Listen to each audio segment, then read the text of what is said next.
Been wanting to go out and throw hands anyway. Am I going to catch some smoke is all I'm saying.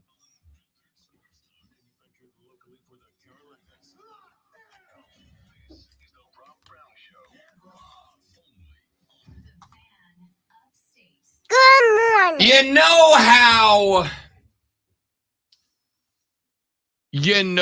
Early in a day that it's gonna be a day. You know how sometimes you're just having yourself a morning, and it's hey man, you can grind, you can bust, you can go. Everything's set up, everything's ready. You went to go see a Stevie Nicks concert last night, so you did all the day's prep work before you did, so that you could come home and go straight to bed. Stevie Nicks, who's that? Don't you play this game? There are some people out there who don't know who she is. I'm in a mood this morning. All right, I'm gonna tell you, I'm in a mood. I got a lot going on right now. Yeah. Okay. All right. I got to bed. I was going to say early. Let's just go with earlier than usual last night. And I'm real excited about the day. All right? Real excited about the day. We got a good day today. We got a good show lined up. We got Rashad Beard coming up later on in the program, talking Carolina Panther football with us. We got Fight Club with the great one, Lonzo. Coming up at 9:20 this morning. We got Nick Saban in the news today. We're going to talk about what the GOAT has to say about college football. We got a lot of stuff. I'm really excited about the day, but there's more. I did get to go see Stevie Nicks last night, an icon, a legend. The one of, if not the, queens of rock and roll. I cannot wait to hear if there's been decline. I mean, I don't want there to be. She's almost 80 years old. Right. And I'm curious because some people's voices just don't go away. She held up. Okay. She held up. And we'll talk about that later on in the show. I got all this stuff going on. And on top of all of that, coming up at 10:30, so you guys won't hear it today, but it will be played back tomorrow. Coming up at 10:30, we have joining Lonzo and I on a recorded live stream that will be, again, played back for you guys tomorrow. We have joining us the leader of the Judgment Day, one of the GOATs, maybe, and this part I'm not being funny about, maybe the funniest man in the history of professional wrestling, R-Truth, joining us. Because Sunday is Professional Wrestling Day for the Greenville Swamp Rabbits. They are celebrating all things squared circle, and they're bringing down to celebrate with them R-Truth. And because this is the Rob Brown Show, and because the Swamp Rabbits and the WWE know that if you want to pimp something in sports in this area, you got to give it the Rob Brown Show bump. So at 10:30, Alonzo and I get off the air at 10, got ourselves a quick little break, and then we're going to pop back onto a stream and push record and have us a little discussion with what a guy I genuinely consider maybe the funniest man in the history of the business, R-Truth. And I'm looking forward to that. Well, so I'm a little nervous about that. I love this conversation. Like, R-Truth is only a guy that I'm nervous about the talk. Most of the guys we've had talks with, not nervous. Not nervous about Gunther. Not nervous about Matt Hardy. Gunther was in the room. So wasn't nervous about Gunther until he walked in the room. And I'm like, oh, you're a big son of a... Yeah, there was the glint in his eyes when I asked him if he'd ever made anyone cry. That just scared me a little. I mean, it's just... I was not nervous about him, Matt Hardy, Dr. Britt Baker, DMD, all friends of the show. I'm nervous about R-Truth, and let me tell you why. Because R-Truth might be funnier than me. Nobody's funnier than me. I'm the funniest guy I know, except maybe R-Truth. So I have to be on the A-est of A games today with R-Truth, as do you. No, I'm not trying to one up this. I mean, I got questions. Not trying to one up. Trying to give him greatness, the foundation, the opportunity for greatness. We don't need to give someone greatness who already has it. We just need to bask in the glow. That's what we need to do, and ask some wrestling because we're not fake wrestling fans. We've been around for a while now, and we've got some legitimate questions to ask. And cannot wait to hear the answers to those questions. Let me tell you why I already know today's going to be a day.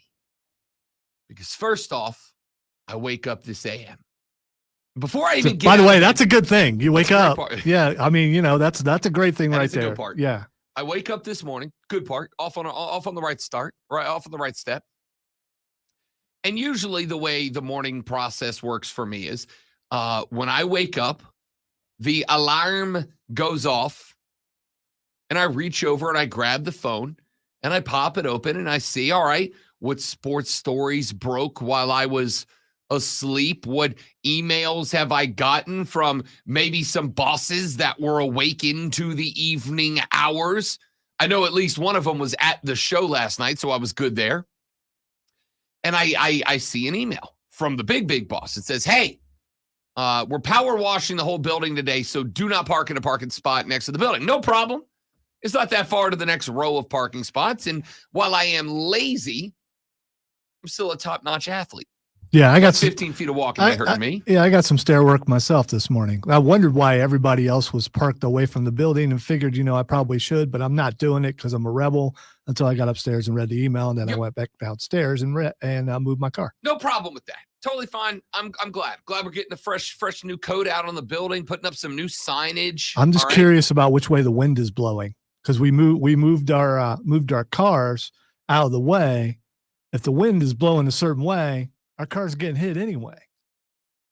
So I parked out on the second row and no worries. Got all my stuff out, hauled it upstairs, got set up, got to work writing a sports flash, got to work putting stories together, got to work drafting the bullet point outline for the show, got to work putting some questions together for Rashad Beard, got to work putting together some questions for R-Truth. And last night at the show, was having a text message conversation with the director of talent relations for WWE. And I will tell you, I had a bit of a moment because I got the text that said, hey, Rob, this is Stephanie with WWE. And I was like, wait, what? Yeah, what? I would have thought the same thing. It's not her. Yeah, but I think anyone would have thought the same. She's got to have fun with that. Yeah. Wouldn't you? Because I know I would. For sure. I'm like, wait. And then I'm like, nah. And I went and looked it up and I'm like, all right, it's not. I'm not currently actively texting Stephanie Levesque right now. So she says to me during this conversation, she says, hey, do me a favor.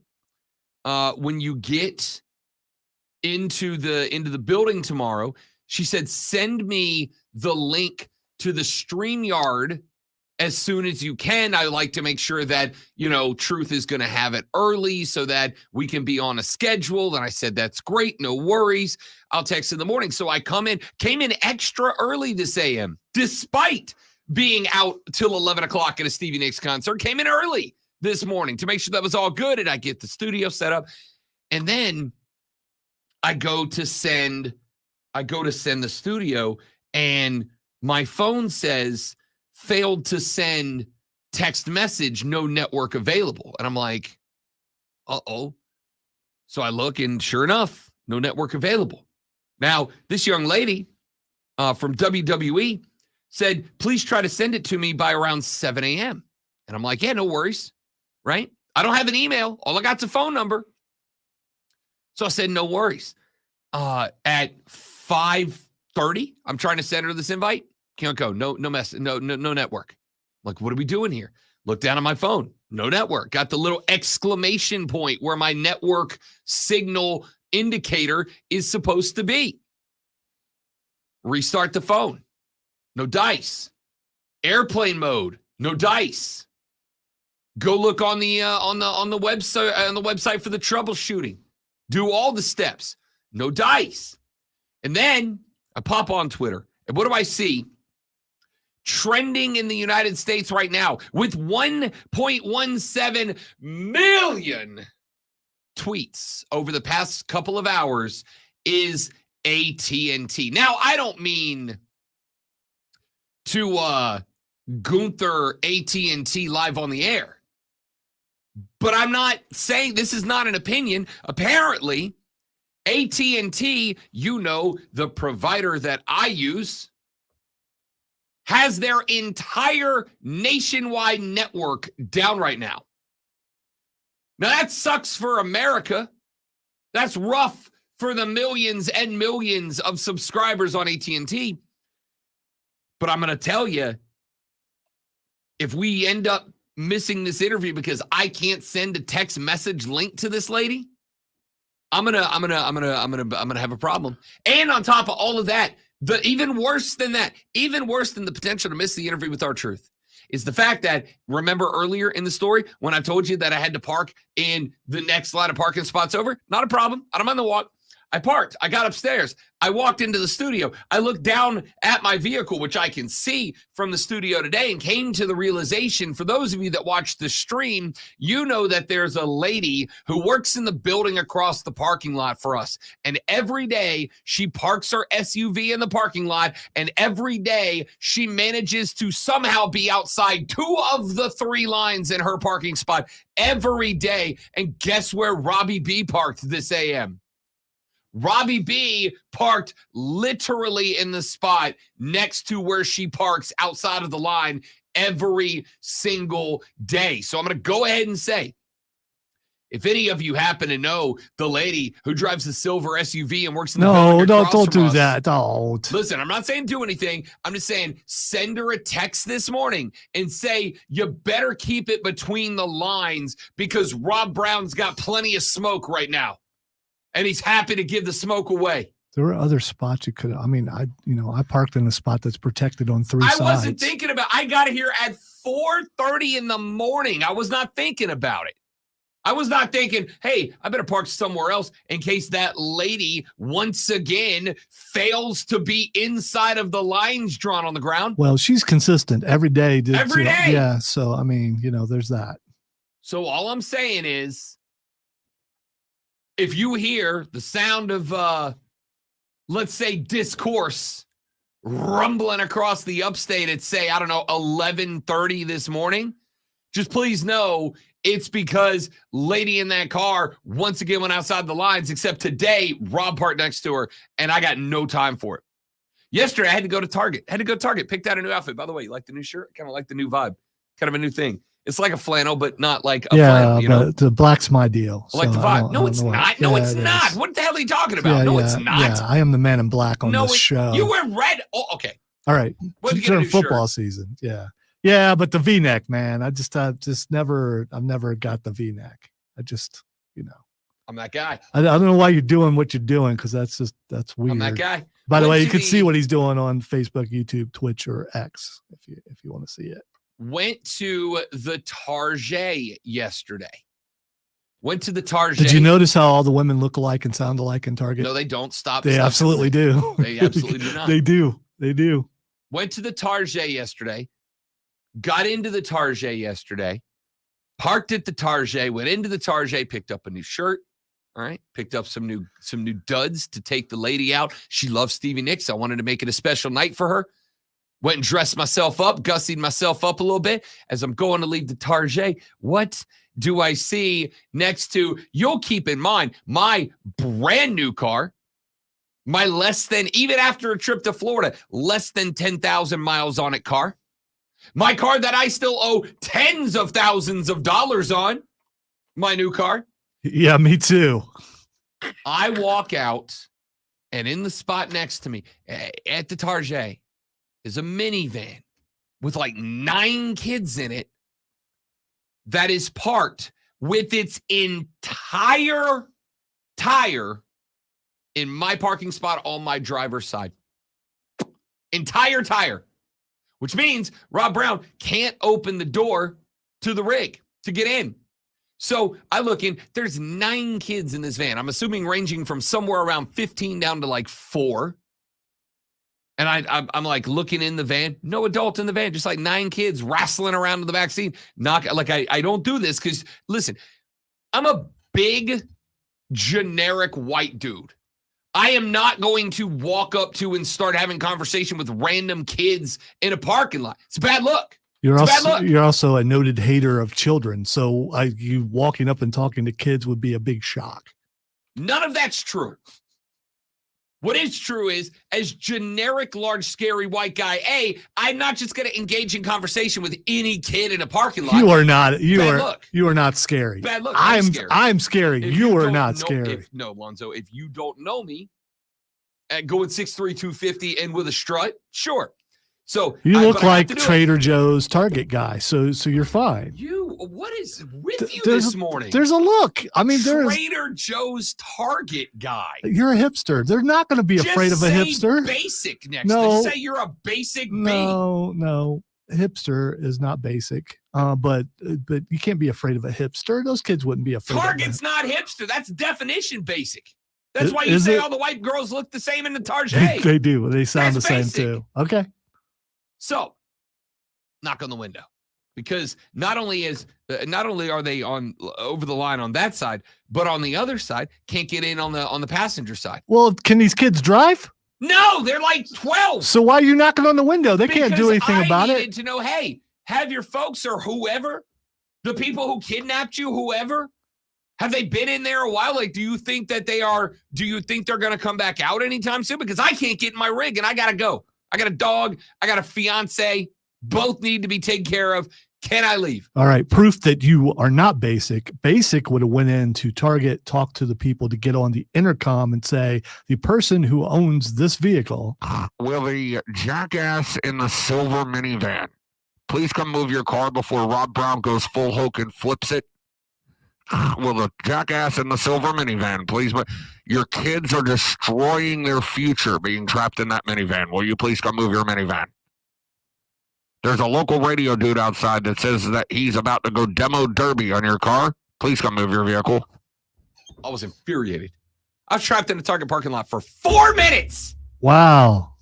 4 minutes I had to wait for these people to come back out. And of course they come back out and they're like, oh, we're sorry. And of course, because I'm not a scary person, I was like, don't worry about it. It happens. In my head, I'm like, I wish I was Magneto so I could levitate your car into the air and fling it off into the forest. Well, why didn't you ask the kids to get out and play a fun game called Bounce the Minivan? And you could have bounced it over into its parking spot and you could have got out. For the love of all that is sacred and holy, people, please learn to park. I'm begging you. Like, half the stress in the world would just evaporate if nobody ever had to deal with people who can't keep it between the lines. Did you ever think about like parking further out to see if maybe it's Target? Every spot is further out. Okay. I don't know which Target you're going to, but all right. Listen, I don't need, this has been my thing forever. All right. This is why here's the one that's got me in trouble. Don't care. I don't think you should be able to buy whiskey after 7 o'clock at night because that's how. I don't care. I want whiskey after 7 p.m. And if I run out of whiskey, I should be able to go buy more whiskey because I'm an American. All right? Just because it's a thing. You should not ask me to inconvenience myself in my life for anything about you. Okay? If you can't park between the lines, then you take your ass out to the empty parking lot. Not me. There are millions of Americans who are capable, who have the basic motor functions to put a car in a parking spot without crossing any lines. If you can't do it, then you take your minivan to the other side of Nebraska and park it. Don't ask me to do it. Do you have the same problem when you're parking at Trader Joe's or Whole Foods?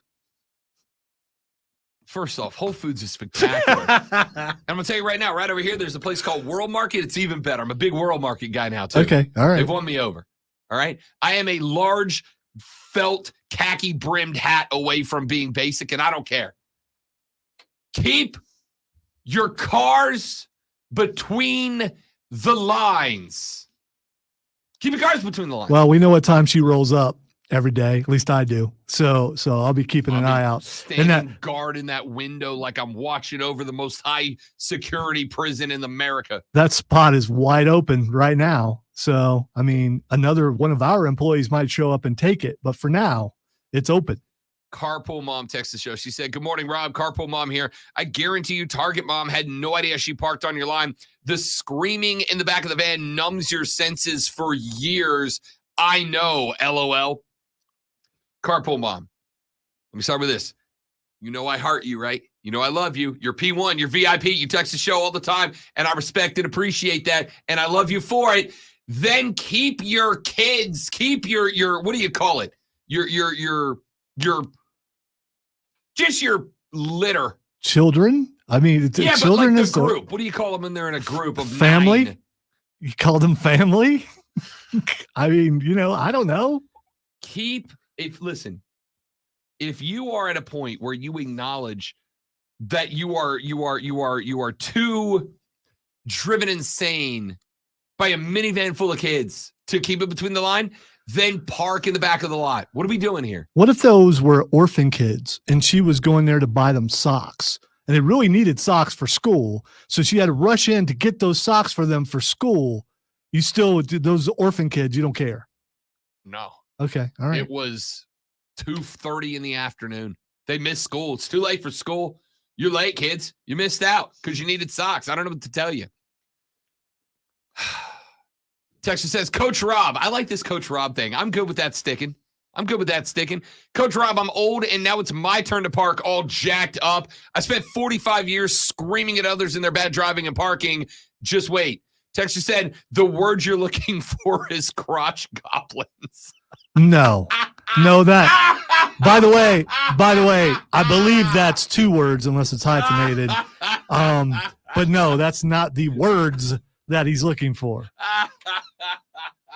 I gotta go to a break. I was not ready for that text.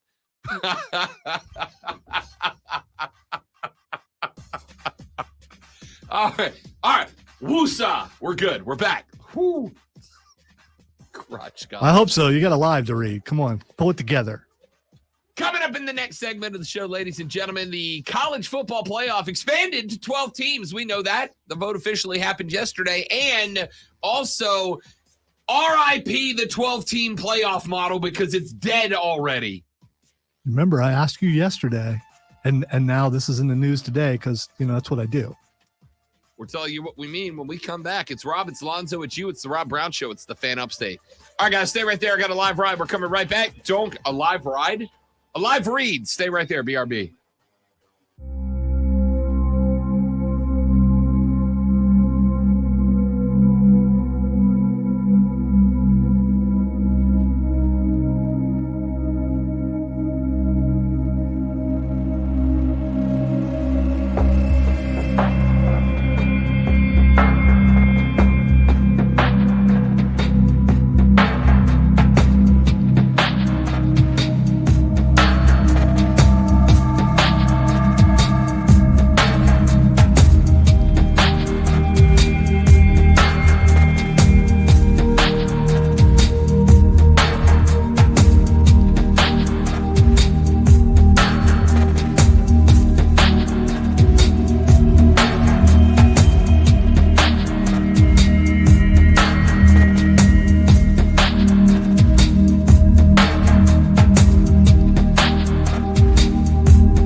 right, everybody, we back. Thanks for hanging in there, guys.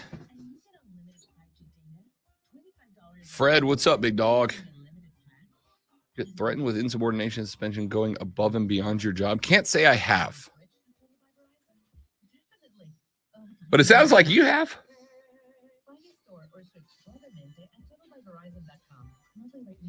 Deal with insubordination all the time. People don't respect my authority.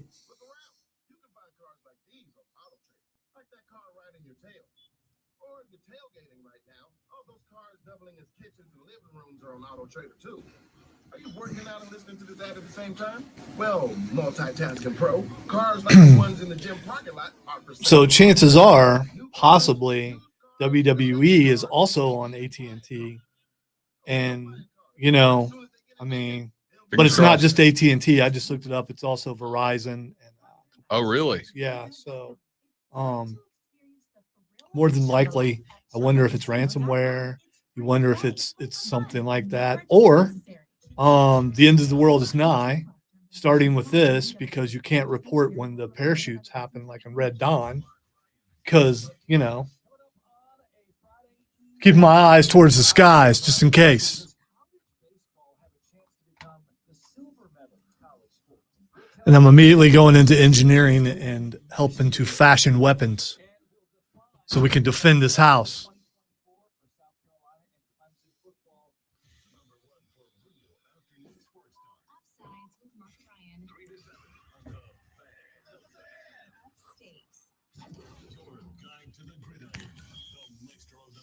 And the keeper of all things cool in the sports world. This is the Rob Brown Show.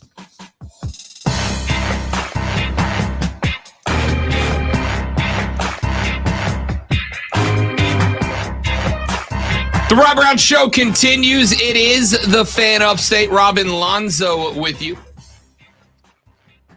2 days ago, the College Football Playoff Board of Managers got together, and they voted unanimously to approve the switch to a 12-team playoff system.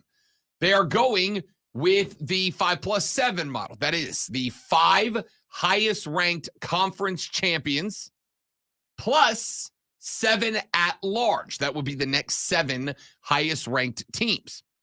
9 out of 10 times, that is going to result in your 4 Power 5, the 4 Power 5 conference champions, plus 1 G5 champion, and then the next 7 highest ranked teams. That's good. I like the expanded playoffs. And then 1 day later, not officially, but pretty close to it, because this is not a conversation they're going to back down from. RIP to the 12-team playoff model.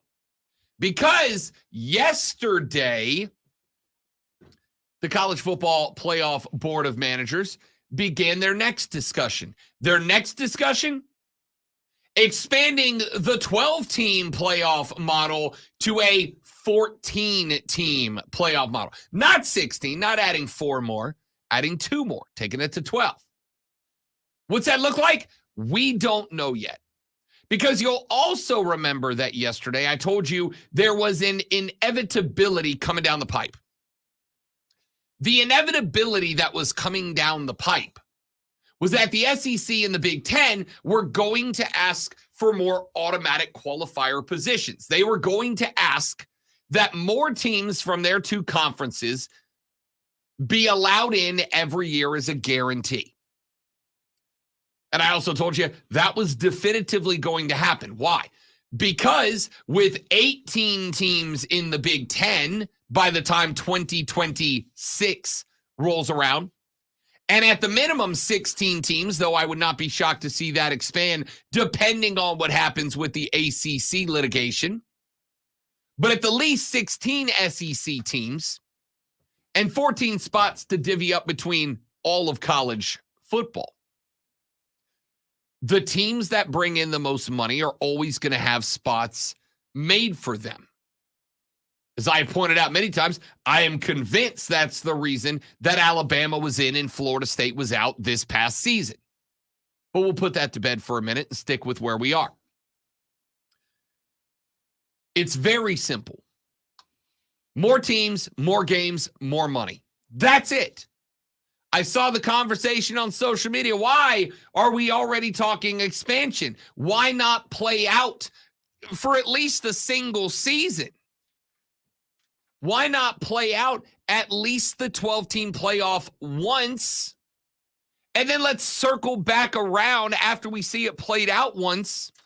Instead of just going immediate expansion, maybe iron out the wrinkles. I don't know why I felt the need to act out ironing out wrinkles, but I did. Why not? You missed a spot. Damn it, always do.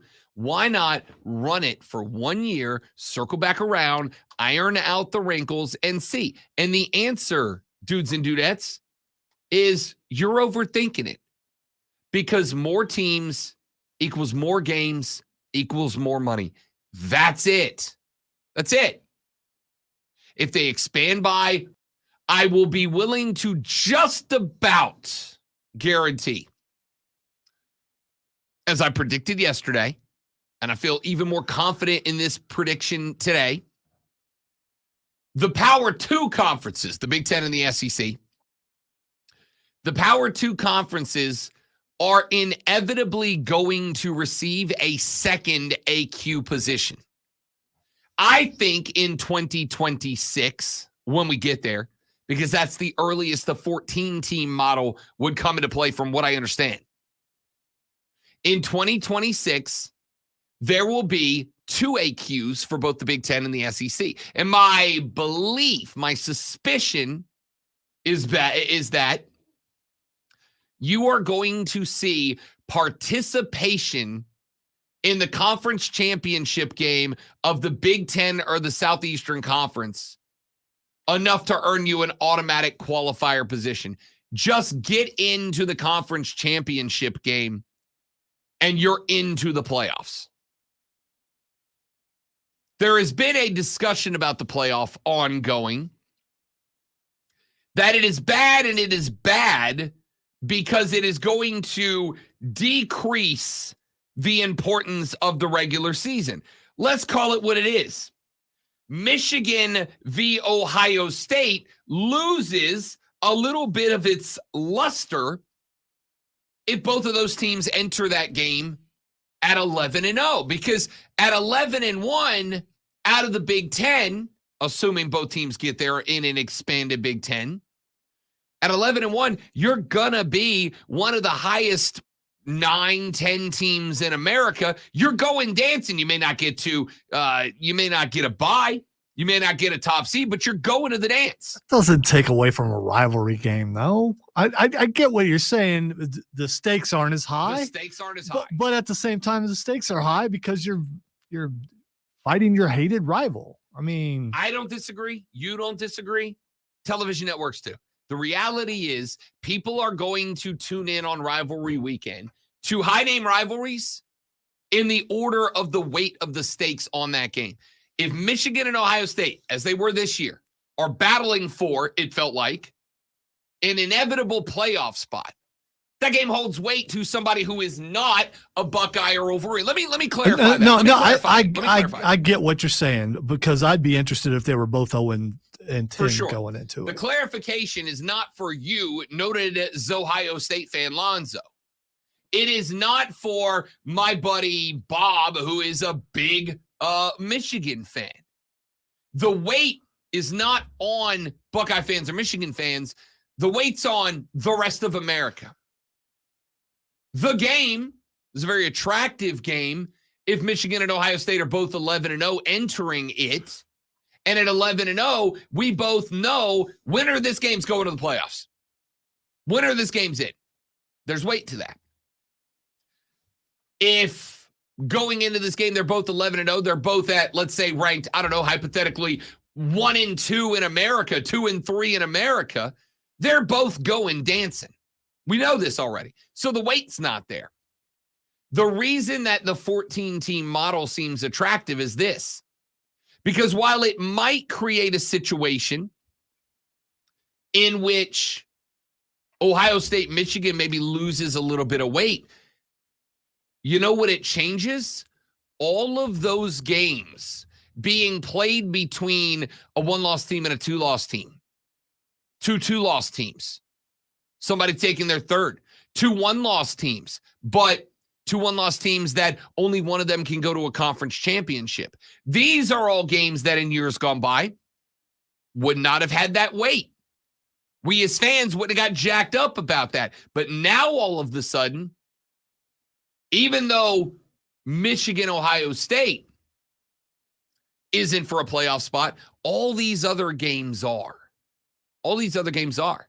And if it does go down the path where participation in a Big Ten Bowl or a Big Ten championship, participation in an SEC championship earns you an automatic qualifying spot. Effectively, if you win that conference, you get a bye. And if you lose that conference, you host a game, but you got to play one extra game. Now there's weight to that again.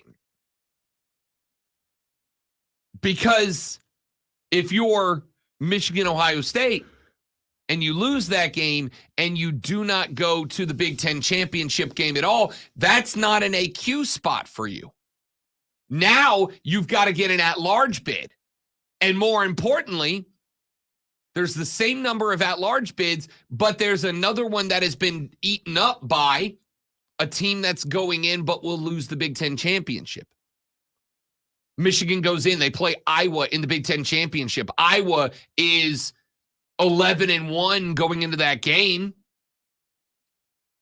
But the Big Ten has 2 AQ spots. One for both divisional champions or whatever format they end up with down the line. They get in. Now there's one fewer at-large spot. And if you're Ohio State, even though you're better than Iowa, you lost to Michigan, who also gets an AQ spot. And now you've got all these other teams in the mix that you've got to worry about. Will there be enough spots for me? Will this lead to what some things are doing and just eliminate divisions in the top 2? Go every time. I think you that's already happened. Yeah, but it hasn't happened in the Big Ten yet. So it's going to with the addition of the Pac-12 teams. Yeah, regardless of the playoff setup. Yeah, but in order to make sure that your top 2 teams make it into the playoffs, you have to eliminate the 2 divisions because the other division always ends up with the weakest team, and you don't want them getting that number 2 bid, right? Divisions are going away across the expanded conferences. The SEC and the Big Ten for sure. There are no more divisions in those conferences.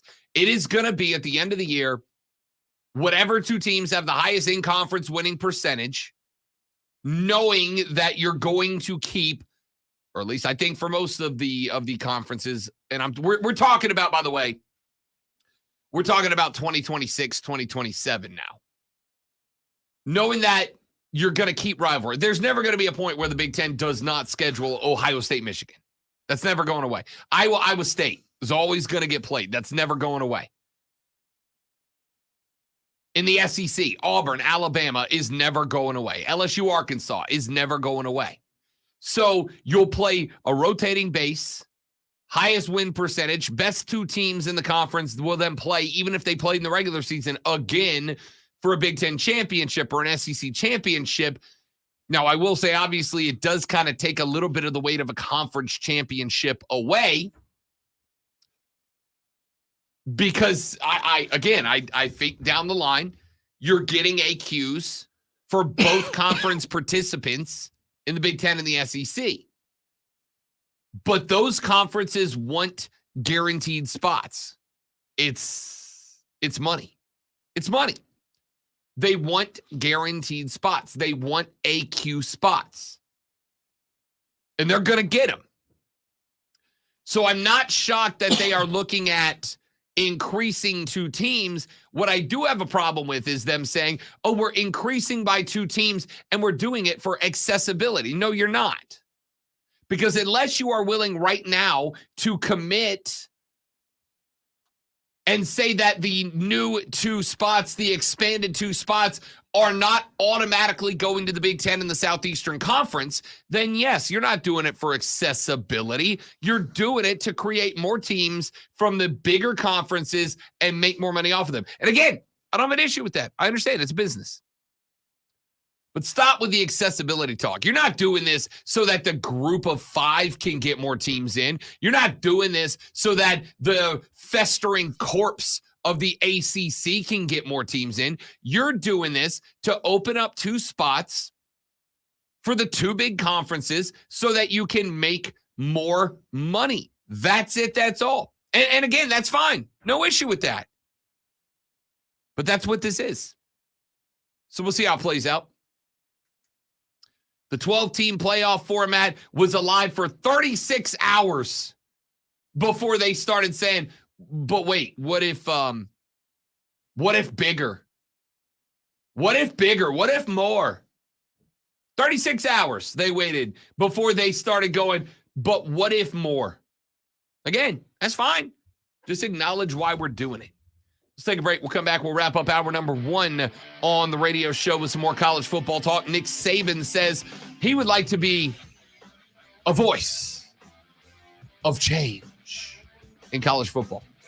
What is that change that he's looking for? I'll tell you when we come back. Rob Lonzo, the Rob Brown Show rolls on. It is the Fan Upstate.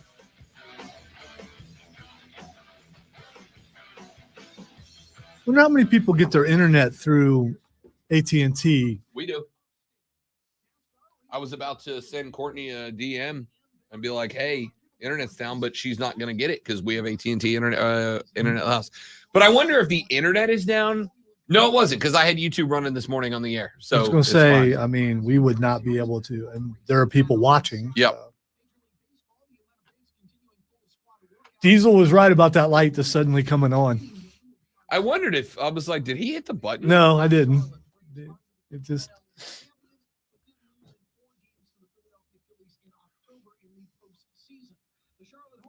I mean, I know I'm not moving the thing or anything when I use it every day. I just push the button. So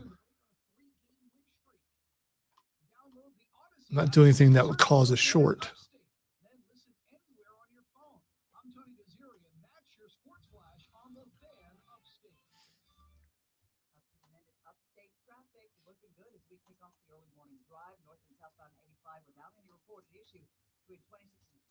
And 276 in Greenville.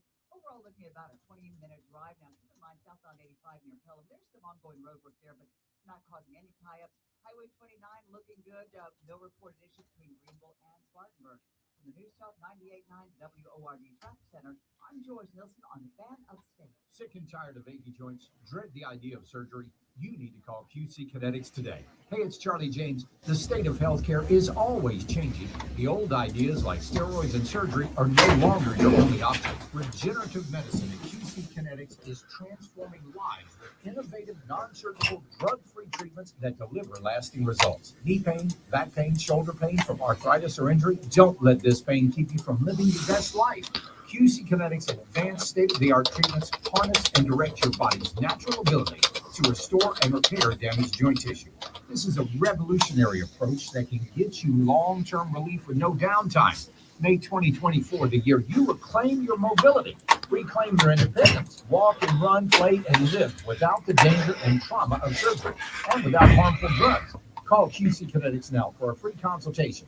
864-448-3772. That's 864-448-3772. And then it just went off. My friend and I are taking a trip to Mexico this year, but neither of us speak Spanish. So we downloaded Babbel and started learning Spanish fast. Dead Island 2 is now on Game Pass. To try that. I like Dead Island 1. What is? Dead Island. Aha. Dead Island 2 is now on. So I'd like to see how much they've upgraded stuff. Celebrating 10 million subscriptions sold. Go to Babbel.com and start learning a new language today. That's B-A-B-B. It's weird. It seemed like when the light went off, the air came on. I'm just saying it's might be coincidence. It may not be.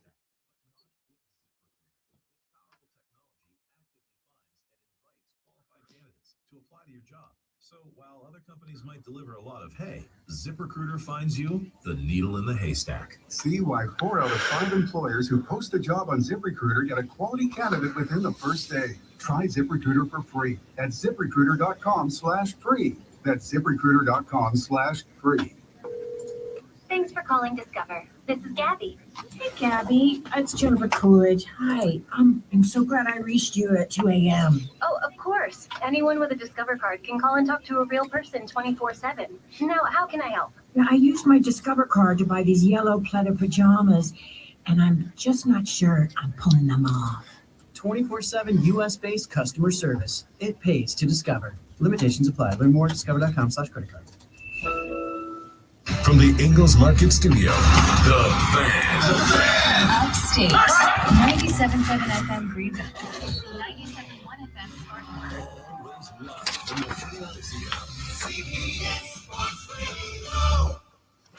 Early birds get the sports scoop.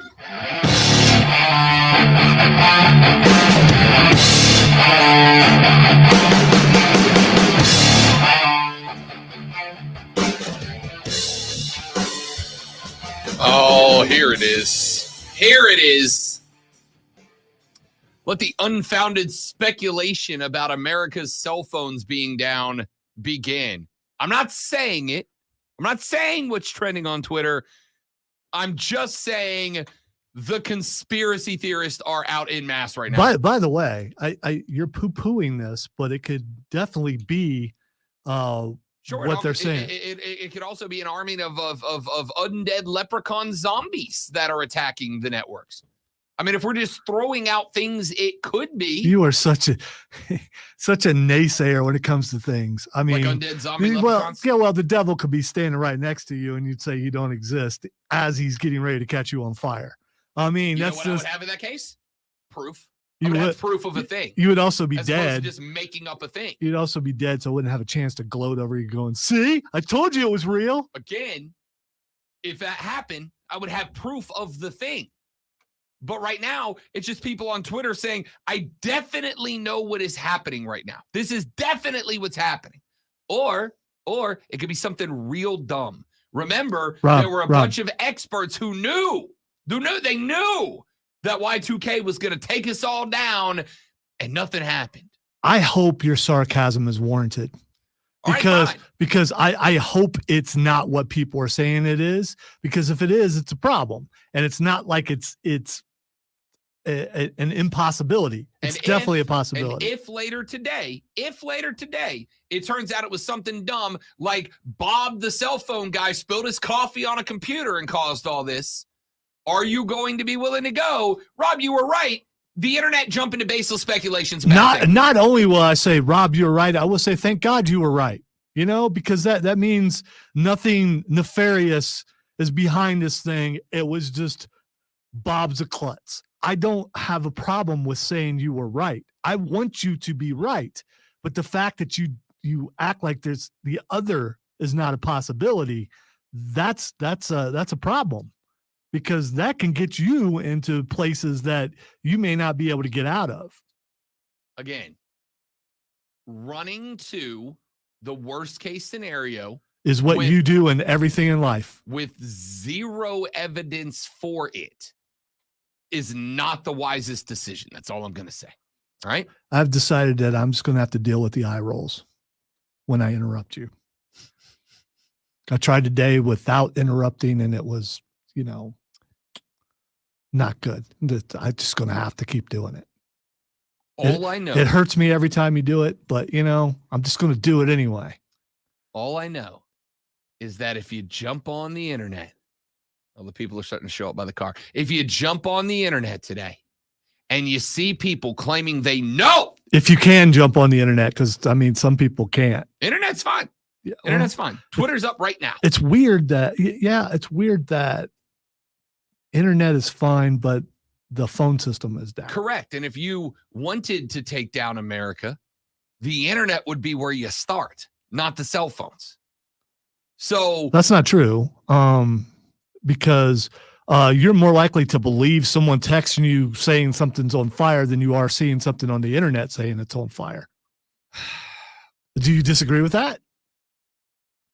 If someone texts you and says, "Hey man, I really just saw something explode," you're going to be, "Oh crap, something exploded." If you saw it on the internet, you're going to check 5 different sites. No, you're not, clearly, because people right now are going on and have cyber attack trending because somebody said it on the internet and everybody's like, "Oh God, we're under attack."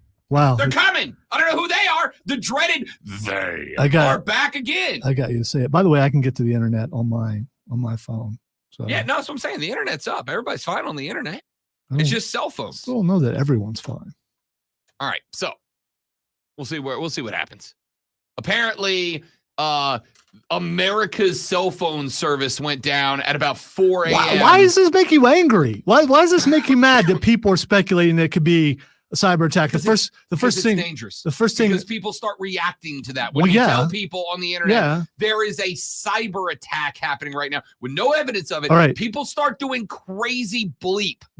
Yeah. Are you seeing reputable sources? Man, that's annoying. Are you seeing reputable sources saying that? No. Okay. No, so, it's baseless Twitter speculation. So why do you care? I mean, if CBS, NBC, MSNBC, Fox, all those different sites are saying it, then that's different. If you're seeing Johnny over in the hood saying, "Hey, man, I saw him do that," then why does that make you angry?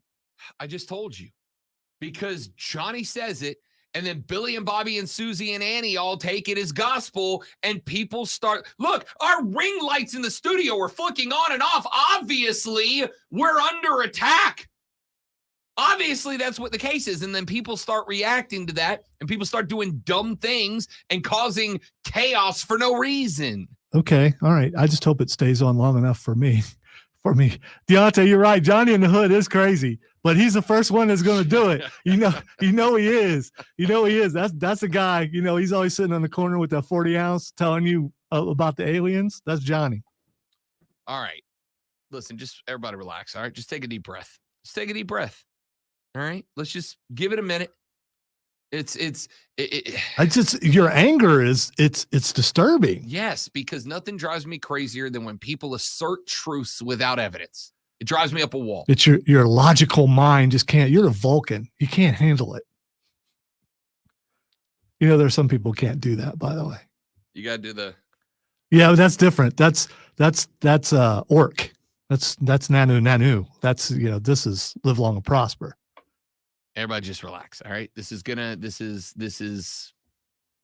don't go out and cause a run on the bank and buy milk and bread and assume this is the end. I don't need anybody parading up and down the street, causing traffic and sandwich boards that's saying the end is nigh today. When's the last time you saw a sandwich board? I mean, I haven't been to downtown Greenville in a while. Are the sandwich board people down there?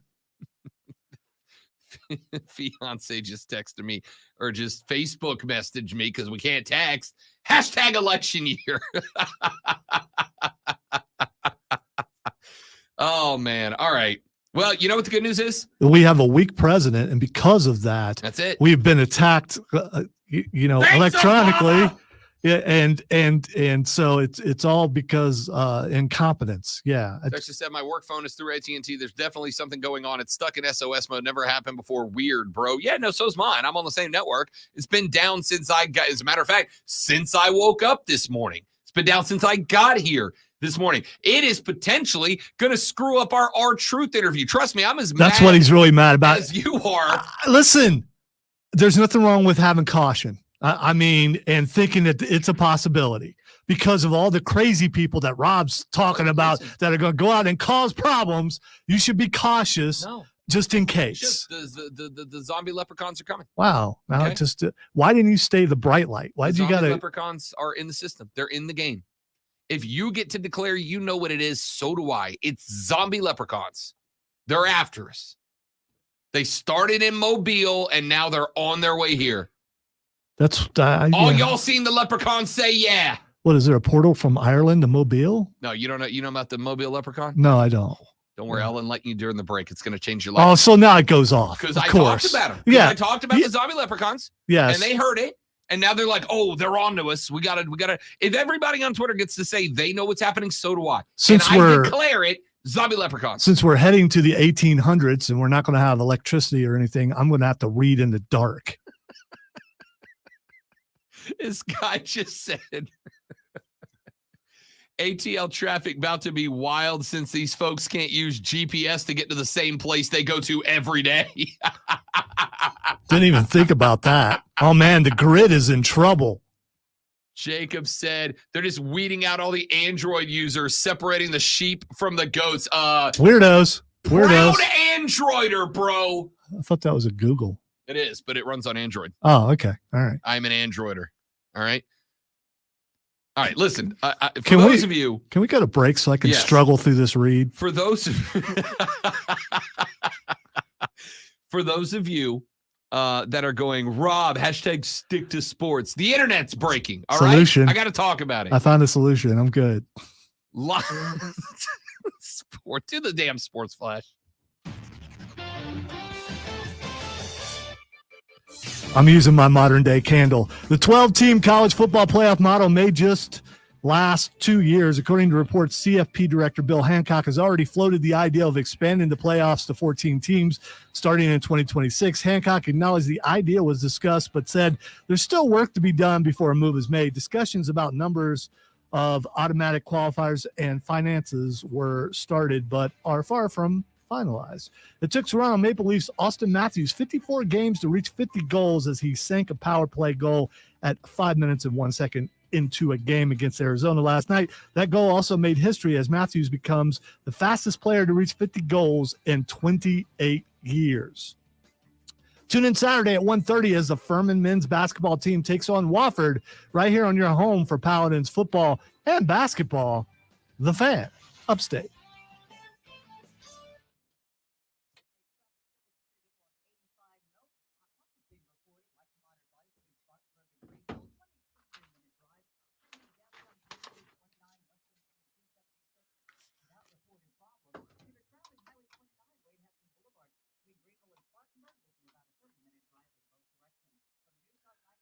I don't know about you guys. I don't automatically go, this can't be, this can't be, this can't be. I always got to believe that it's a possibility that this could be that.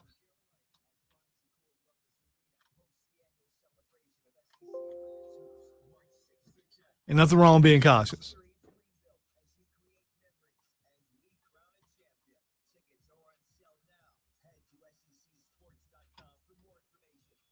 And people in their basement with tinfoil hats on are right sometimes. Just saying.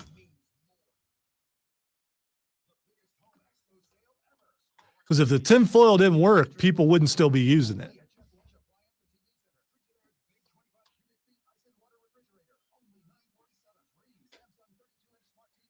The world ends on St. Patrick's Day because of the zombie leprechauns. How does that even work? How does zombieism affect the Fae? I don't know if that's a possibility. Can all living things become zombies?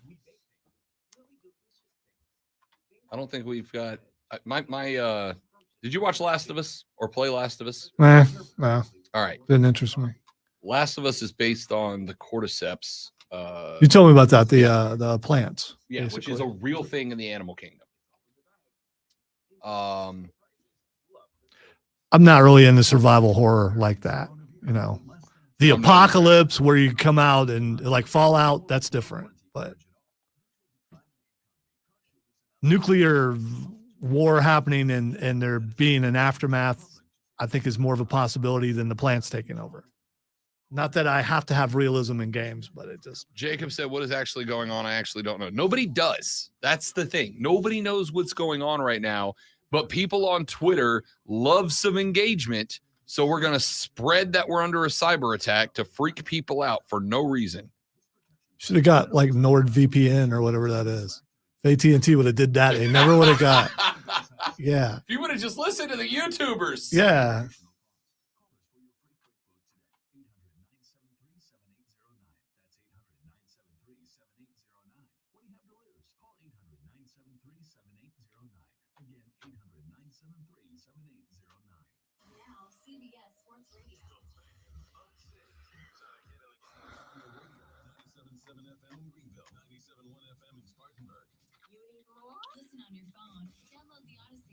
From what I can tell, you can still, if you have an emergency, use your phone for the emergency. So that's still a good thing. Just said, if I lose my Fortnite V-Bucks, I'm enlisting. Hey, you got to fight for something, man. Whatever gets you out there. Oh, man. QC in the next break.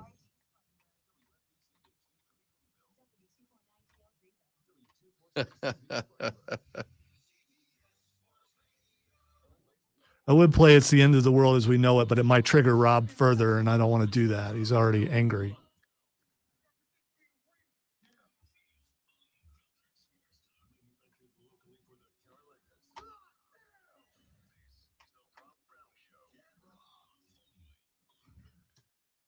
I know what happened, Lonzo. It's my fault. I broke it. When I woke up this morning, I tried to both watch TV and send an email at the same time. And I just overloaded. You didn't have something in the system. microwave too, did you? No, I did not. Okay. All right. I think I just overloaded the system. Welcome back, ladies and gentlemen. Hour numero dos of the Rob Brown Show is underway. Oh, see, now they're attacking my allergies too. Hashtag cyber attacking my allergies. The smell of ozone is in the air. Telling you, man. As if all things are about to be no more. Dude just said on Twitter, if I lose my Fortnite V-Bucks, I'm enlisting.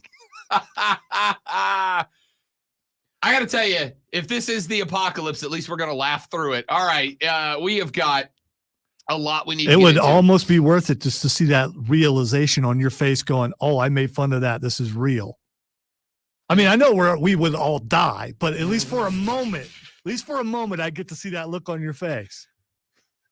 I told you so. All right.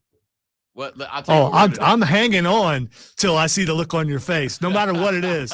If I'm being blipped or whatever, I'm hanging on just long enough to see that.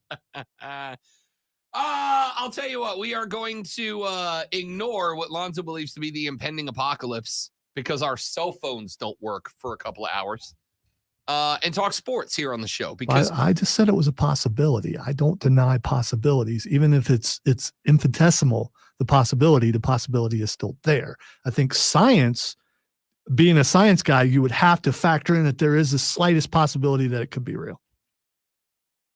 We're not talking about Bigfoot. We're not talking about aliens here. We're talking about a possibility of a cyber attack. Sure, it's a cyber attack.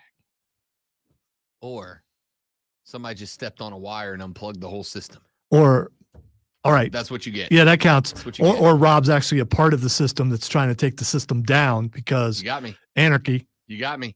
I'm here for the chaos. I'm always team chaos. That's not a secret.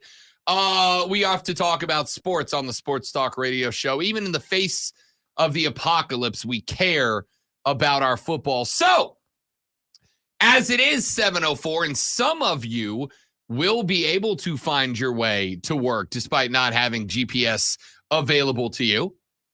You still have to go to, because let's be honest, in America, even if it's the apocalypse, you're still expected to be to work on time. Hey, does MapQuest still work? Maybe you could print something out before you leave. My Waze worked just fine this morning. All right. Waze is still up. Do you actually use that? I love Waze. Yeah. I Waze everywhere. No. I mean to come to work. I put it on just for A, to see if there's any traffic impediments on the way, and B, to find out respectfully to y'all if any of the upstate's finest happen to be out there popping radar on the top of a hill. Wow, look at you. I mean, my Apple CarPlay comes on automatically when I plug my phone into my car. And so it tells me I'm going to work and it tells me I'm going home. I never told it what was work and what was home, but it knows. It's weird. You're on the grid, bud.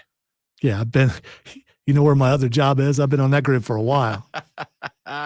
You are inside of an hour from having to show up to work, apocalypse or not, America. And if you're going to go to work, at some point, you're going to take a break. At some point, you're going to talk sports. And when you do, even if the world's going to hell, you're going to need this. Are you ready for the playbook of the peculiar, the almanac of the absurd, and the encyclopedia of the extraordinary? Well, you better be, because we're diving headfirst into the 3 top stories that will have your coworkers saying, "You hear that?" Game over. Before they take their first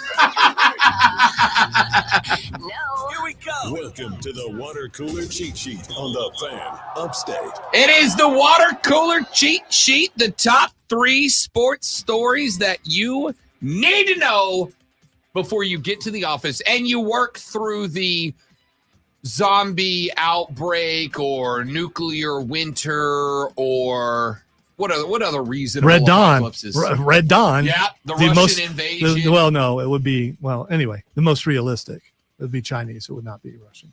You don't know. Anything's possible. Lonzo, you told me that. Well, you told me they've that. already been infiltrating from the border, and it's time. Maybe today is that day. Anything's possible. What date is it? It's February 22nd. 2/22. Yeah, those are numbers, and numbers mean things. So, the only time saying Wolverines is all right, Scott. Wolverines! It keeps me warm, sir.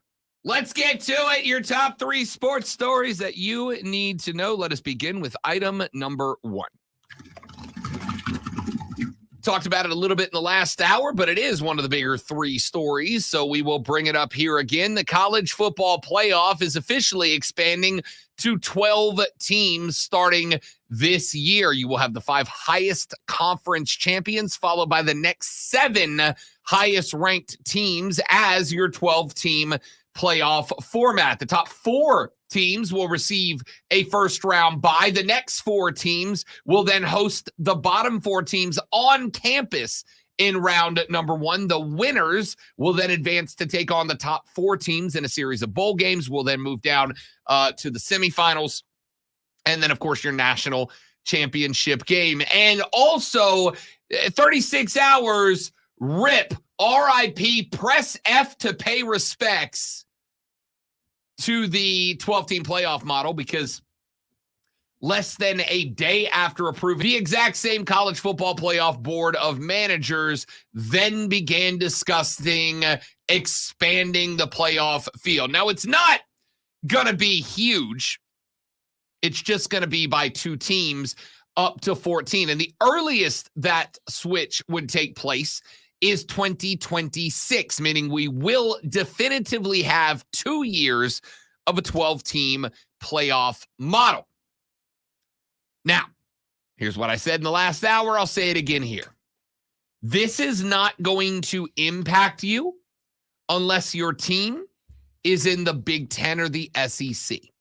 Because while they are going to tell you this is about accessibility, while they are going to tell you that this is about making sure there are more opportunities for more teams, I am here to tell you that they are not doing that. What they are doing is adding 2 more slots so that they can give 2 more automatic qualifier positions to the Big Ten and the Southeastern Conference. That, to me, feels like an inevitability. You are going to end up seeing the Big Ten and the SEC, who are already lobbying for more AQ positions to be awarded to them, get their wish. They want a minimum of 1 more team guaranteed per conference. Why? Because they're enormous. The Big Ten, by the time that this rolls around, will be at the minimum an 18-team conference. The Southeastern Conference is currently sitting on 16 teams, and you can rest assured that they, along with the Big Ten, will grow once again, either in the next year or 2, depending on how FSU v. the ACC plays out in court, or if the ACC grant of rights expires all the way up in 2036. Whenever that happens, whichever one of those 2 becomes an accurate reality, the SEC and the Big Ten will grow again. They want more teams. This is how you get them that. And you do it under the guise of accessibility, knowing full well, as I have told you, my dudes, my dudettes, follow the money. This is about more teams, more games, higher ranked teams, teams with bigger brands, more notoriety, more recognizability, and putting them on television because it sells more advertising. We will follow this story as it continues to develop. Let's go to item numero dos. I blame the leprechauns. Item numero dos. Major League Baseball expansion is on its way. We talked about earlier this week The decision of one Rob Manfred to call it a career. Rob Manfred will step away at the end of his 5-year contract. That will be in 2029. He says he will not run it back for a 16th year after the conclusion of his 15th. And in that press conference, he said that one of the things he hopes to accomplish in his final 4.5 years of service is to have a plan in place for expansion.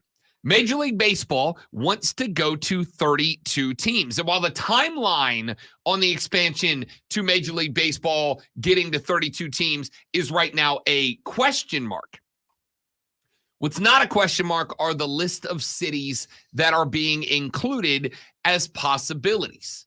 Those cities include, as of right now, Austin, San Antonio.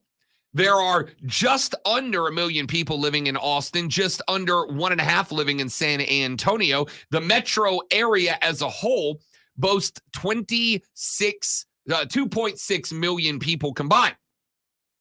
They are TV market rank number 35. Austin is looking into being an expansion team. Charlotte, North Carolina is being considered as a destination. They consider their metro area over 2.7 million with a TV market rank at number 21. And just in case you're curious, Jeff Passan of ESPN says that there's already a group called the Charlotte MLB Project that is working towards bringing Major League Baseball to the Carolinas, and they have already zeroed in on the Charlotte Aviators as the name of that team if it was to land there. Oh, come on. I don't hate it. I mean, North Carolina's the birth state of flight. It makes sense. It's very nerdy sounding, isn't it? And I don't hate it. I don't love it, just so we're clear. Come on out, see your Aviators take flight. This Saturday, the Atlanta Braves travel to take on the Charlotte Aviators. It's not like an aggressive name. It's not like it's a pelican or something. I mean, it's still a bad name. I know they're your team. It's still a bad name. Much like the Aviators, we don't care if you like it. Okay? I hope they don't go with that. That's a bad move. Nashville, Tennessee is being listed as a potential expansion city. It boasts a metro population of just over 2 million people and TV market rank number 27. Orlando, Florida hosts a metro population of over 2.7 million. It is being considered a expansion team destination. They have a potential name on the group as well, the Dreamers. Aviators or Dreamers? Which one do you prefer? You can say I'm a dreamer, but I'm not the only one. Dreamer works better, but I mean, I don't know. It also has some negative connotations with it politically. So I don't know if Dreamer? Yeah, look it up. The fact I know what it is. The fact that you don't know. No, I'm just saying, if you hear the word dreamer and that's where your head goes, you're in a little. You said dreamers. There's a difference when you put the S on the end. It just. No, I'm just saying, some people would think that, and yes, it popped into my head. And I don't even remember what it is. I just know that it. I just know I'm mad about it. Do I look mad? I'm not saying you. I'm saying that's the majority of people who have an issue with that. That's right. What's a Dreamers mascot look like? I'm leaving this where it is. Portland, Oregon is another potential destination. TV market rank number 22 with a population just over 2.5 million.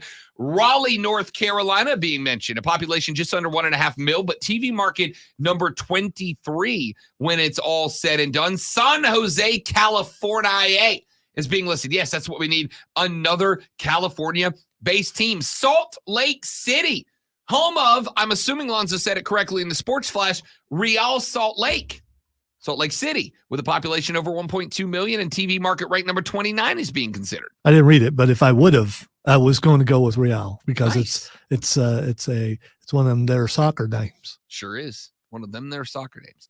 And the final city on the list of potential expansion cities, and this one is the one I think is going to be awarded, if I had to bet, One of the two that will get a team. I don't know what team number 2 is. My lean is Nashville. I think Nashville's the team they go with. Nashville's a fantastic city. They are starting to, as the rest of the leagues are, they are looking towards what? Vacation cities, tourist cities. That's why Vegas has gotten a baseball team. It will be getting an NBA team. Mexico City. I think Mexico City ends up with a team. I think they are the only one that is a guarantee. Why? The metro population of Mexico City is, Lonzo, 21.8 million people. They have a team there in the Mexican League called the Red Devils that are wildly successful. They have a stadium already in place in Alfredo Harpelu Stadium that could be upgraded to MLB standards. What stadium was that? Alfredo Harpelu Stadium. Okay, because you went a little southern the first time you read it in the Haley. Got Alfredo Stadium down there in Mexico City. It's a weird combination of Spanish and southern, and it was amazing. We'll see where it plays out. Alfredo Harpelu Stadium is the stadium that hosted the first regular season MLB series in Mexico City last year. The Rockies and the Astros will play 2 games there this year. The ballpark is just 5 years old, does have a seating capacity of only about 20K. They would have to expand that in order to host regular season games. We will find out. I think Mexico City is likely the team that gets in. As one of them, I think Nashville, Tennessee will be the other one, but we are starting to see the list of cities MLB is considering. Charlotte is on that list, as is Raleigh, North Carolina, Nashville, Tennessee, the 3 closest cities to us that might get an MLB expansion team. Let's go to item number 3. Yesterday, we told you about the drama taking place around Justin Fields and the Chicago Bears. There were people that were very curious as to what direction the Bears might be going. Fields might be going, predominantly because he is, as of right now, the largest domino to fall. The Chicago Bears have the number 1 overall seed in the NFL draft. Will they draft a quarterback? Will they draft a non-quarterback? Would they trade back and allow somebody else pick of the litter when it comes to the big 3 of Caleb Williams, Drake May, and Jaden Daniels? Michael Penix Jr. also in that group. And of course, some intrepid young journalists discovered that Justin Fields had unfollowed the Bears on Instagram.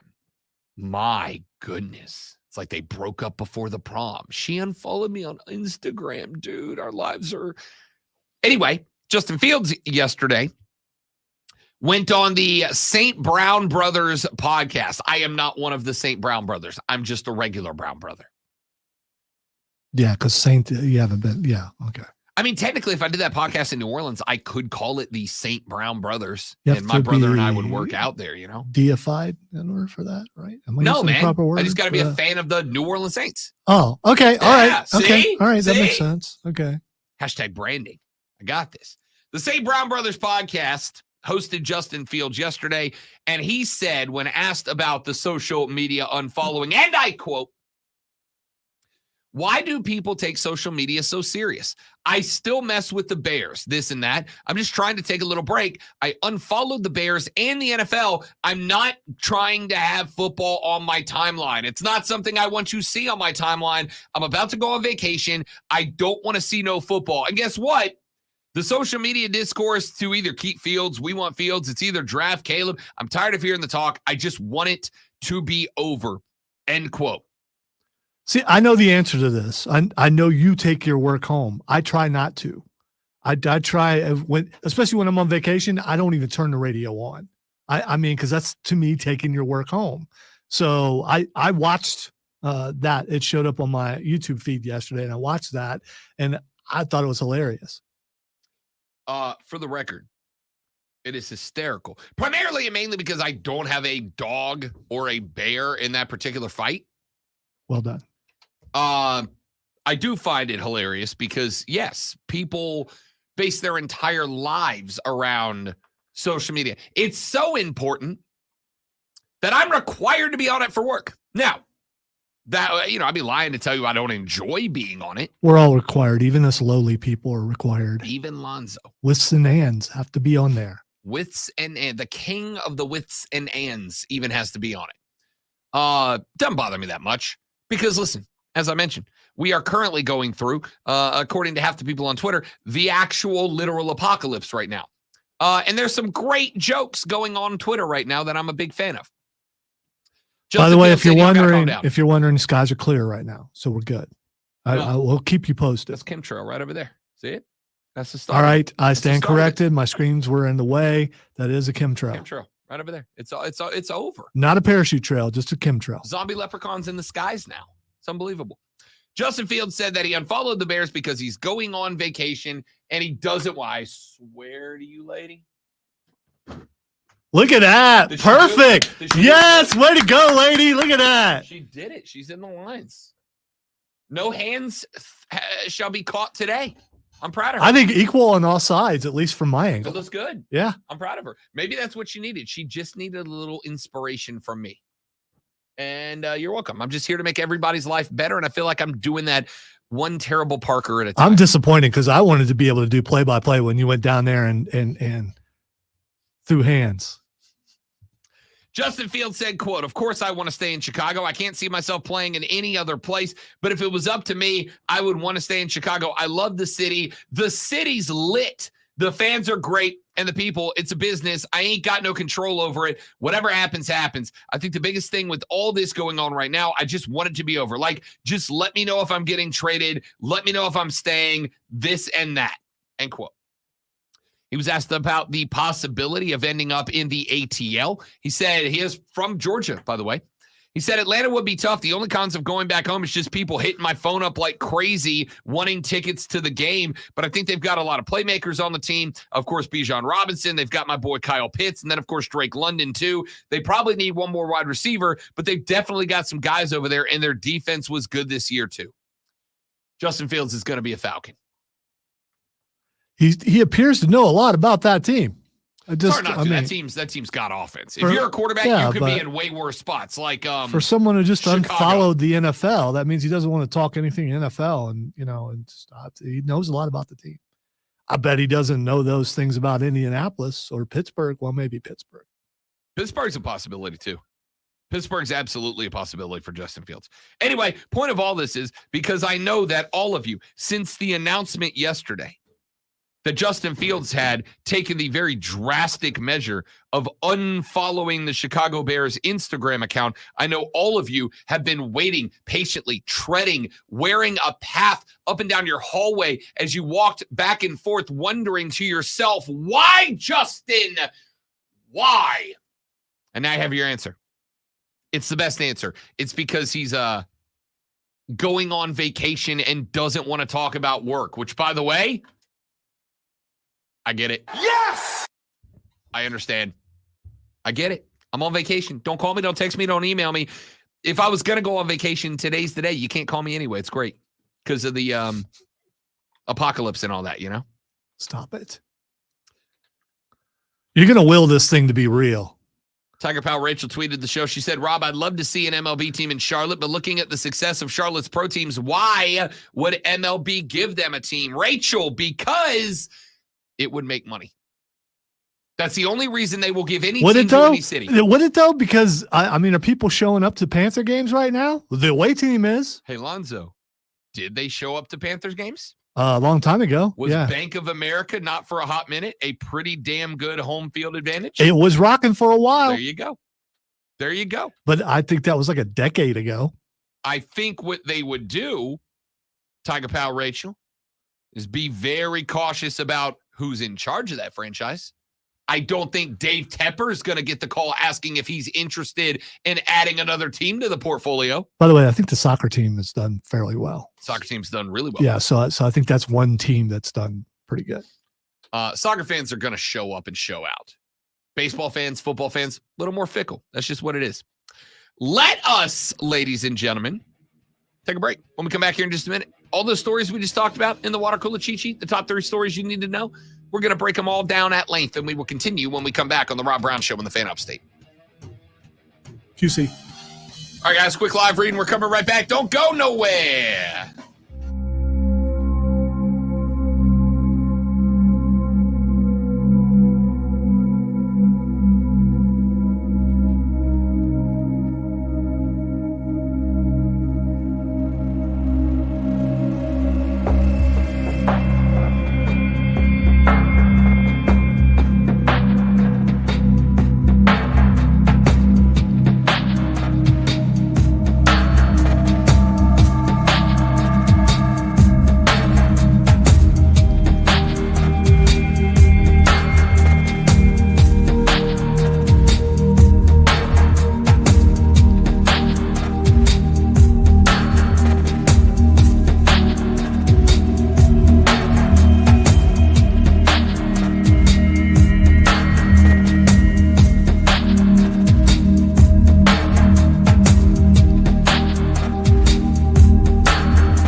Miss out on our St. Patty's Day celebration. Actually, St. Patrick's Day on a weekend this year. It's on Sunday, I believe.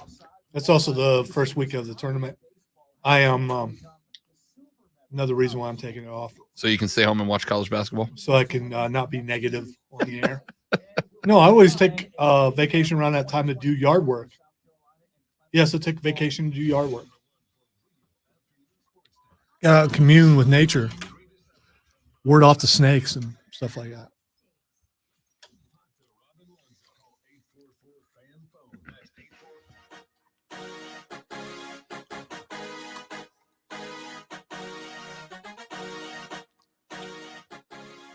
Let me be the bad guy for just 1 second, if I might. Wait, where's Razor Ramon? Hang on. Where's Razor Maybe you Ramon? should hold off on certain sound bites, Razor. which is what I've been doing. I'm just saying because of monitoring. Where's? So you're just not listening to me. No, I am. I'm just ignoring it because I'm 100% going to play it. I just lost. Where's my? Well, say hello to the bad guy, Razor Ramon. So much better than the real thing. What the hell's my clip, man? I got to reorganize my whole board again. Anyway, let me be the bad guy for just a minute. Let me be Razor Ramon. Let me have some machismo for just a second. We talked about Major League Baseball expansion just minutes ago. I gave you the list of the cities that are being considered possible expansion spots. The MLB is going to 32 teams. It is going to 32 teams within probably definitively the next 5 years. It is going to be a slow process, but it is going to happen. And I know, that there is going to be discussion about how can we get this area into that mix. You can't. Okay? You can't. I'm sorry. Do we have a market size? Sure. There are cities that are being considered on this list that are around the same size as the greater metropolitan Greenville-Spartanburg area. But the reality is you don't have the infrastructure here. You certainly don't have a stadium here. You would be on the hook for $1 billion stadium. And here's your reality. There's a local team that is asking for a new stadium right now. A team that is right here already in Greenville. A team that has had success on a national level that is asking for a stadium here. And they are not asking for a $1 billion Major League Baseball caliber stadium. They're asking for like a 6,000 seat stadium that would be surrounded by local businesses that they would pay for a chunk, if not the majority of, and then give ownership over to the city where it ends up being so that it could be a multifunction scenario. And they are being told no. Or at least so far have been told no. Or at least so far have been told, well, we need a lot more conversation about it. Now, regardless of where you fall in that discussion, obviously I am very pro the Greenville Triumph getting themselves a new stadium.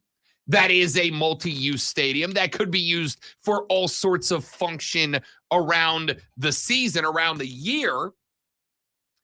The fact is, you don't want to come up with enough money to build a 6,000 seat stadium, yet you're going to hear the conversation about we should be in the mix for the MLB to come here. Would I love a Major League Baseball team in this area? You're damn right I would. I would fall over backwards. I would be, I promise you now, the loudest voice in the area. Well, you already are the loudest voice. Okay, metaphorically speaking, the loudest voice in the area to get a team here, to get a professional team. And to be honest, I don't care what sport it is. I would love to have an NBA team here. I'd love to have an MLB team here. I'd love to have an MLS team here. I'd love to have any of it here. But you don't have the infrastructure. You don't want to build the infrastructure. Hell, you don't want to build a stadium that is not even a tenth of what you would need to spend to get an MLB stadium in this market, whether it's in Greenville or in a surrounding area outside, a suburb outside.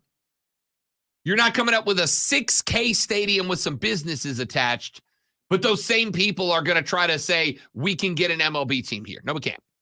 Would I love it? You're damn right. Absolutely. More sports is better. I have told you guys for years. I think that there are a number of elements that add to the culture of whatever city you're talking about. Music is one of them. I love that the music industry, the music scene in the GVL and in the upstate is rapidly growing. I love that any given weekend, there's a punk rock show over here and a hip hop exhibition here. And there's great shows coming through the Bon Secours Wellness Arena every week. I love that. Music, a great music scene is the scene of a great thriving community. Sports are the same way. Sports are the same way. If you have a great sports community, you have a great community. I would love to have a professional sports team in the hood. But the reality is this area does not have the infrastructure to support it, especially not an MLB team where 80 plus days a year, you've got to be able to host in one place 20, 25, 30, 35, 40,000 people, half of which are coming in from out of town. When you don't want to hook up the Triumph with a stadium that, by the way, would be like 15% of the time used for soccer and 85% of the time used for other events that would, to me, enhance the culture of the upstate. So, again, you're going to hear it. And you're going to hear people bang the drum today about finding a way to get us into the mix for this expansion talk. Again, I'm very pro that. I would love that. But we're not there. We're not there. Despite being one of the most rapidly growing areas in the nation, the decisions that have to get made in order to make this happen, we're not even making those on a local level. It's certainly not happening on a national level. The two teams are going to Mexico City and they're going to Nashville. Book it right now. Let me get Bond on the air. He's been hanging on the chat. Wants to talk a little baseball. Bond, welcome to the show. Good to have you. Hey, thank you. Sorry, I'm not like Chamber of Commerce, but my only if I were like MLB, y'all have also teased about this. And I'm a very big fan.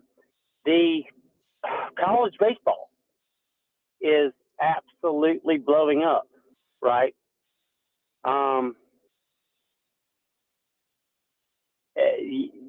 You're kind of skipping things here. If you say, if I'm going to locate teams, then we might want to double up there. Yeah, no, listen, and Bond, I appreciate it, dude. We're up against the bump. I gotta get to the break here in just a minute. I think when it comes to the growth of local sports, you are right.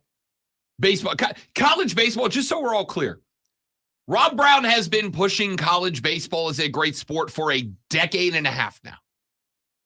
I have said on this show, I said it on BetMGM tonight on Thursday, nationally syndicated show. The best postseason in sports is college baseball's. College baseball's postseason is better than the NFL playoffs. It's better than March Madness. It is the best postseason in sports.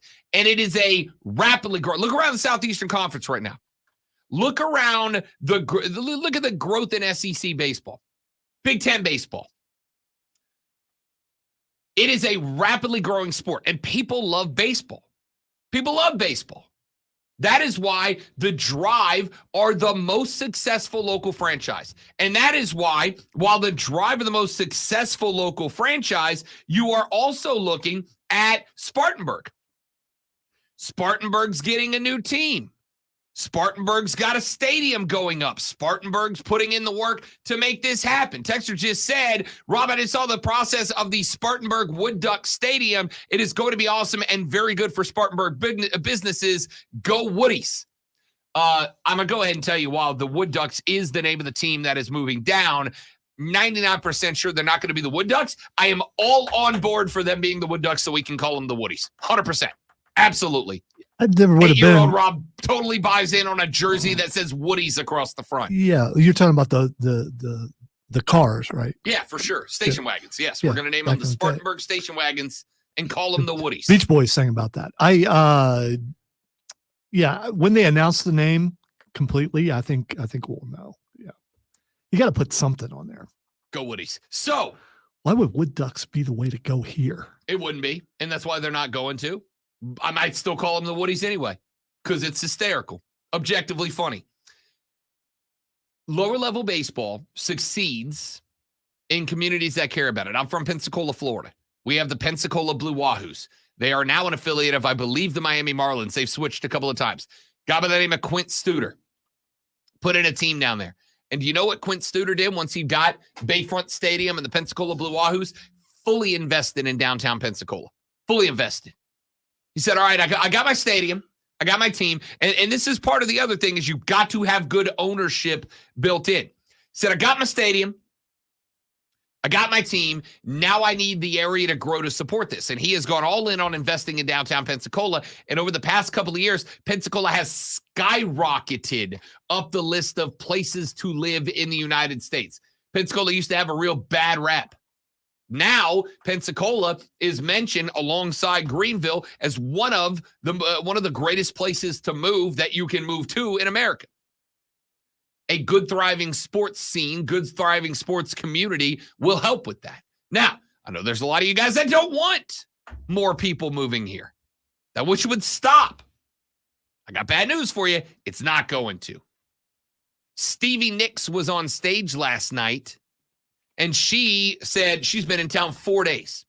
And I've seen her popping up in different places on my social media. She said, I'm going to be straight up with you right now. I could live here. I love this city. I love the vibe. I love the music. I love the scene. I love the culture. I could straight up live here. And that's Stevie, if you're still here, I mean, we have She an is. open mic. You can come and just sit over there. I tried. you know? I tried to get Stevie Nicks on the show. She was busy. Point here is you're not going anywhere. That's not changing. The best thing you can do is roll with that punch and grow with it. This is a place that I firmly believe in 10 years from now would absolutely be on the list of potential expansion destinations for Major League Baseball. I don't think the NFL is going to put a team here too close to Charlotte. NBA not going to put a team here. You're already halfway, less than 2 hours away from two different NBA teams. But Major League Baseball, even though you're only a couple hours from Atlanta, the Southeast is baseball country. Has been for a long time. Could be on the list. But if I can't even talk you guys into building a multi-use stadium for a local team that has brought you a couple of trophies, I don't know how in the world you think you're going to be an MLB target. Let's take a break. We'll come back, wrap up hour number 2. My name is Rob Brown. The Great Lonzo on the ones and twos. The Rob Brown Show rolls on. Phone's still not working? But I reached out to our go-between at the Rabbits, who is, and he said he passed on the link. So cool. We should be good.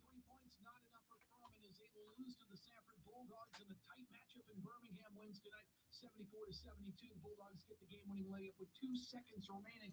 That loss snapped Furman's 3-game win streak. They're now 15-13 and 9-6 in the SoCon. Also wins tonight. Clemson defeated Georgia Tech in Atlanta 81-57. Tigers have won 4 of 5. They're now 18-8, 8-7 in the ACC. Back at Little John Coliseum Saturday to take on Florida State. Wofford, they lose to Chattanooga Wednesday night 81-65. They've lost. Steven, what's up? Shane? Shane says Birmingham and Greenville are 2 of the best minor league ballparks in the nation. I agree entirely. There are great major league or minor league ballparks. Again, I'm a biased guy, but I put Pensacola in that group as well. Floor Field is spectacular in terms of minor league baseball. It ain't a major league park, man. Zach, that's my pick. I think the 2 are going to Mexico City and Nashville. I think that's where you're going to see the league expand to.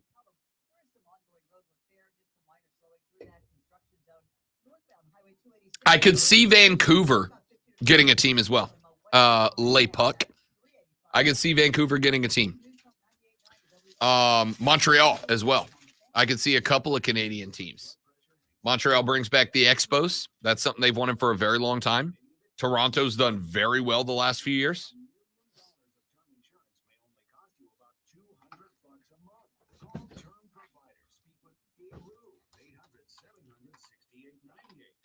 By the way, I believe that's La, not Lay. Le Puck. Le Puck. I don't know how bad my French accent is.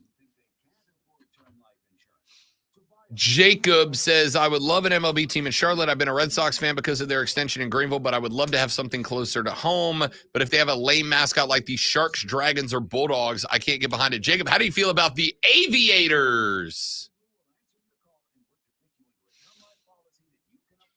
The Dreamers should be black with yellow polka dots. I shouldn't do that. You really did. You just elbowed the mic. I bionic elbowed the mic. That's on me. Sorry if I blew out anybody's speakers. I'm more worried about the microphone.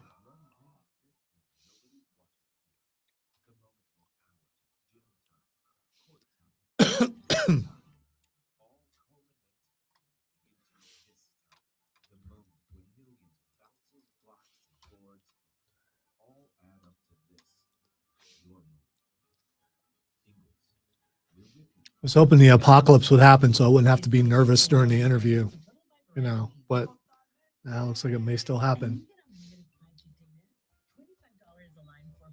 Oh, that's good. The aviation station. Aviators is still kind of lame though. Totalmente. I don't know what that says. I probably shouldn't say that. Pretty sure they wouldn't be singing it on the radio if it was that bad. That's we're gonna go with that.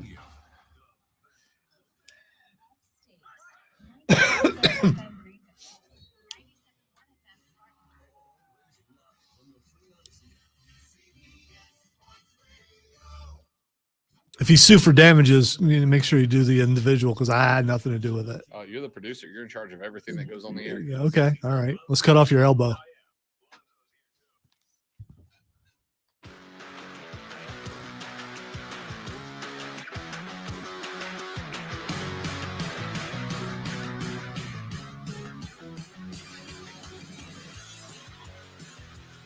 Say hello to the back.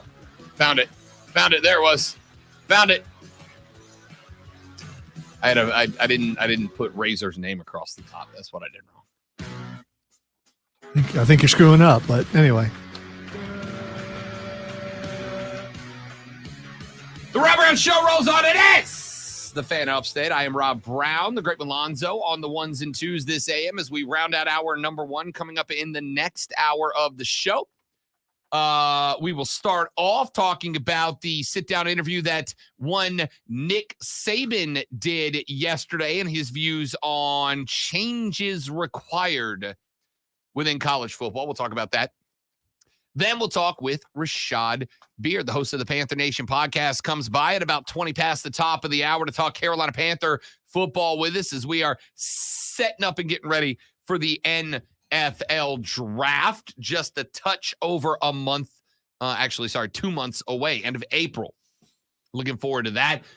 Then coming up at 9:20 today, Fight Club with the great one Lonzo. We will break down all of the professional wrestling, MMA, and boxing taking place around the world, and we'll let you all know that coming up on tomorrow's show, because joining us at 10:30 to record an interview today that we will run back at you guys tomorrow is one of the GOATs.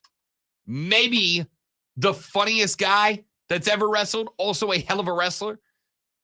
The leader of the Judgment Day, R-Truth, will join us at 10:30. Now, we're going to record that interview after we're off of the air, but we will run it back for you tomorrow as R-Truth will be down to hang out with the Greenville Swamp Rabbits on Sunday for Wrestling Day with the Bits. Looking forward to that. Text said, Rob, Pensacola Wahoo Stadium was sick. $2 parking and gave me a veteran's discount for my ticket. Also bought a large drink, nachos, and a hot dog. And now I got to go find the rest of this text because I'm just going to read good things about my old team since that's where I used to work as well. And it was like $12. Would love to see Spartanburg do the same. Yeah, and that's kind of the tough spot for a lot of these teams is price pointing stuff, right? And I know it's not easy, especially for teams that don't outright own their own stadium. That is something that I will just say one of our local teams has a struggle with. They don't own a building that they play in. And so therefore they're not in control of a lot of, if not any of the prices that are set around their team. And because of that, a lot of people feel priced out of that as like a routine entertainment experience. But that's about facilities. That's about infrastructure. That kind of folds into that discussion. As I mentioned, I'd love to see a team here. Love to see a team here. Unfortunately, you don't have the infrastructure. There's room. There's plenty of room. Most of, not all, but most of the professional teams that are named after cities, they don't actually play in those cities. I got shocking news for you. The Atlanta Braves don't play in Atlanta. They're about 25 minutes outside of Atlanta. The Dallas Cowboys, I affectionately refer to them as the Arlington Cowboys because they don't play in Dallas. They play at Arlington. The Fighting Hank Hills. So you got space, you got room. You don't have the infrastructure. And respectfully, I don't mean to butt heads with anybody here. The people in control are incentivized by voters not to buy into that infrastructure. They don't want that infrastructure. And because of that, no, you're not going to be listed amongst the potential expansion teams. You're just not. Not now. Again, maybe years down the road, if the growth of the city continues at the exponential rate, if the growth of the area continues at the exponential rate. Watch people get mad at me now. If the demographic shift amongst voters continues in the area, then yeah, down the line, you may, years from now, find yourself in that situation. But it ain't now. Nashville's getting a team because Nashville is in for these things. Vegas is getting the A's. Mexico City, I will caveat that. Whether it is Mexico City, Montreal, or Quebec, one of those two MLB expansion teams will be international. One of those two teams is going across a border. My suspicion has been Mexico City, but the more I think about it, Montreal might be it. You get the Expos back. When the Expos left and moved to D.C., Montreal cried. Montreal wants their team back. And Montreal has the infrastructure. They've got the capacity. They've got the money. And they've got enough folks in power that want it to happen.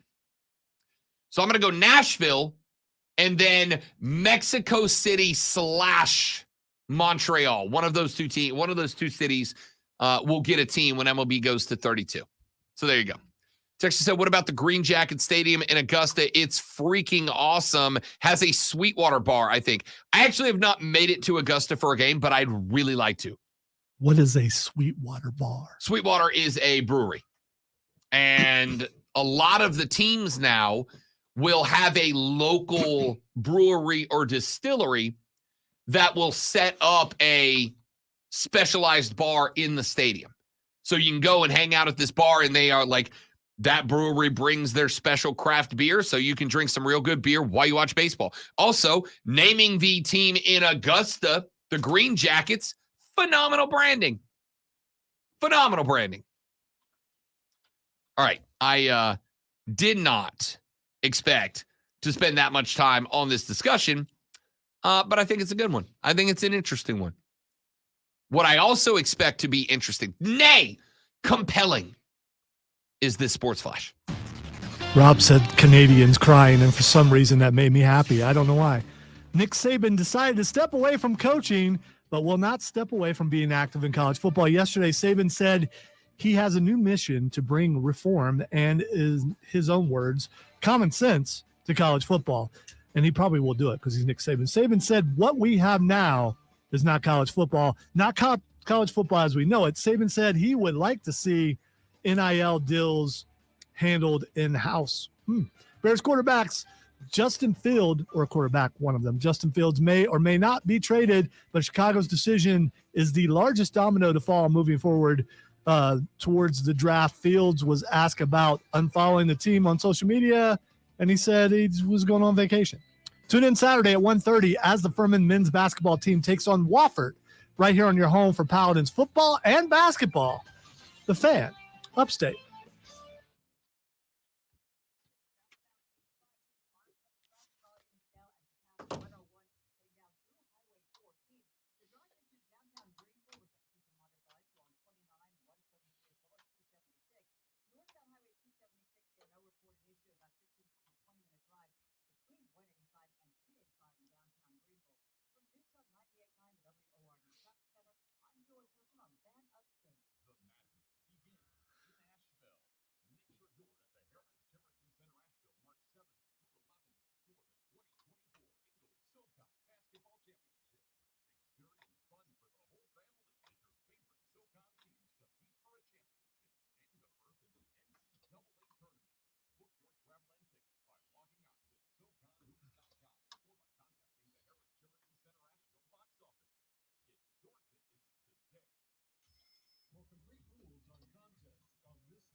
Attention business owners, are you tired of those hefty credit card fees cutting into your profits? Well, we've got some exciting news for you.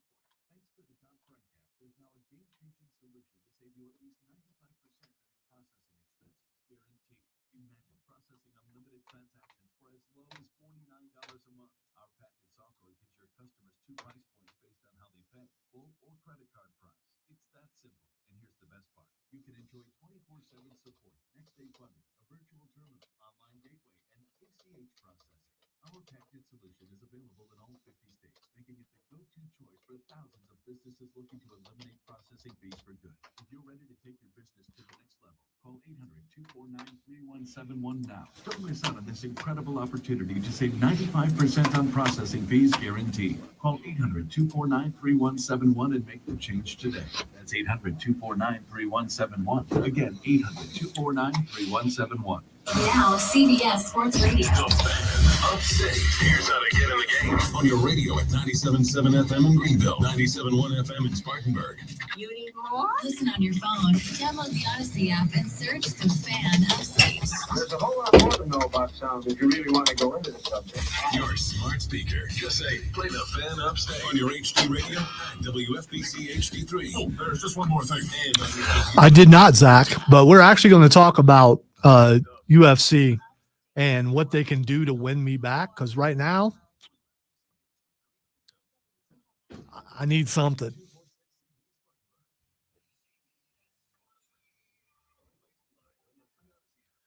Oh man, we're a minute early. My bad. It's all good.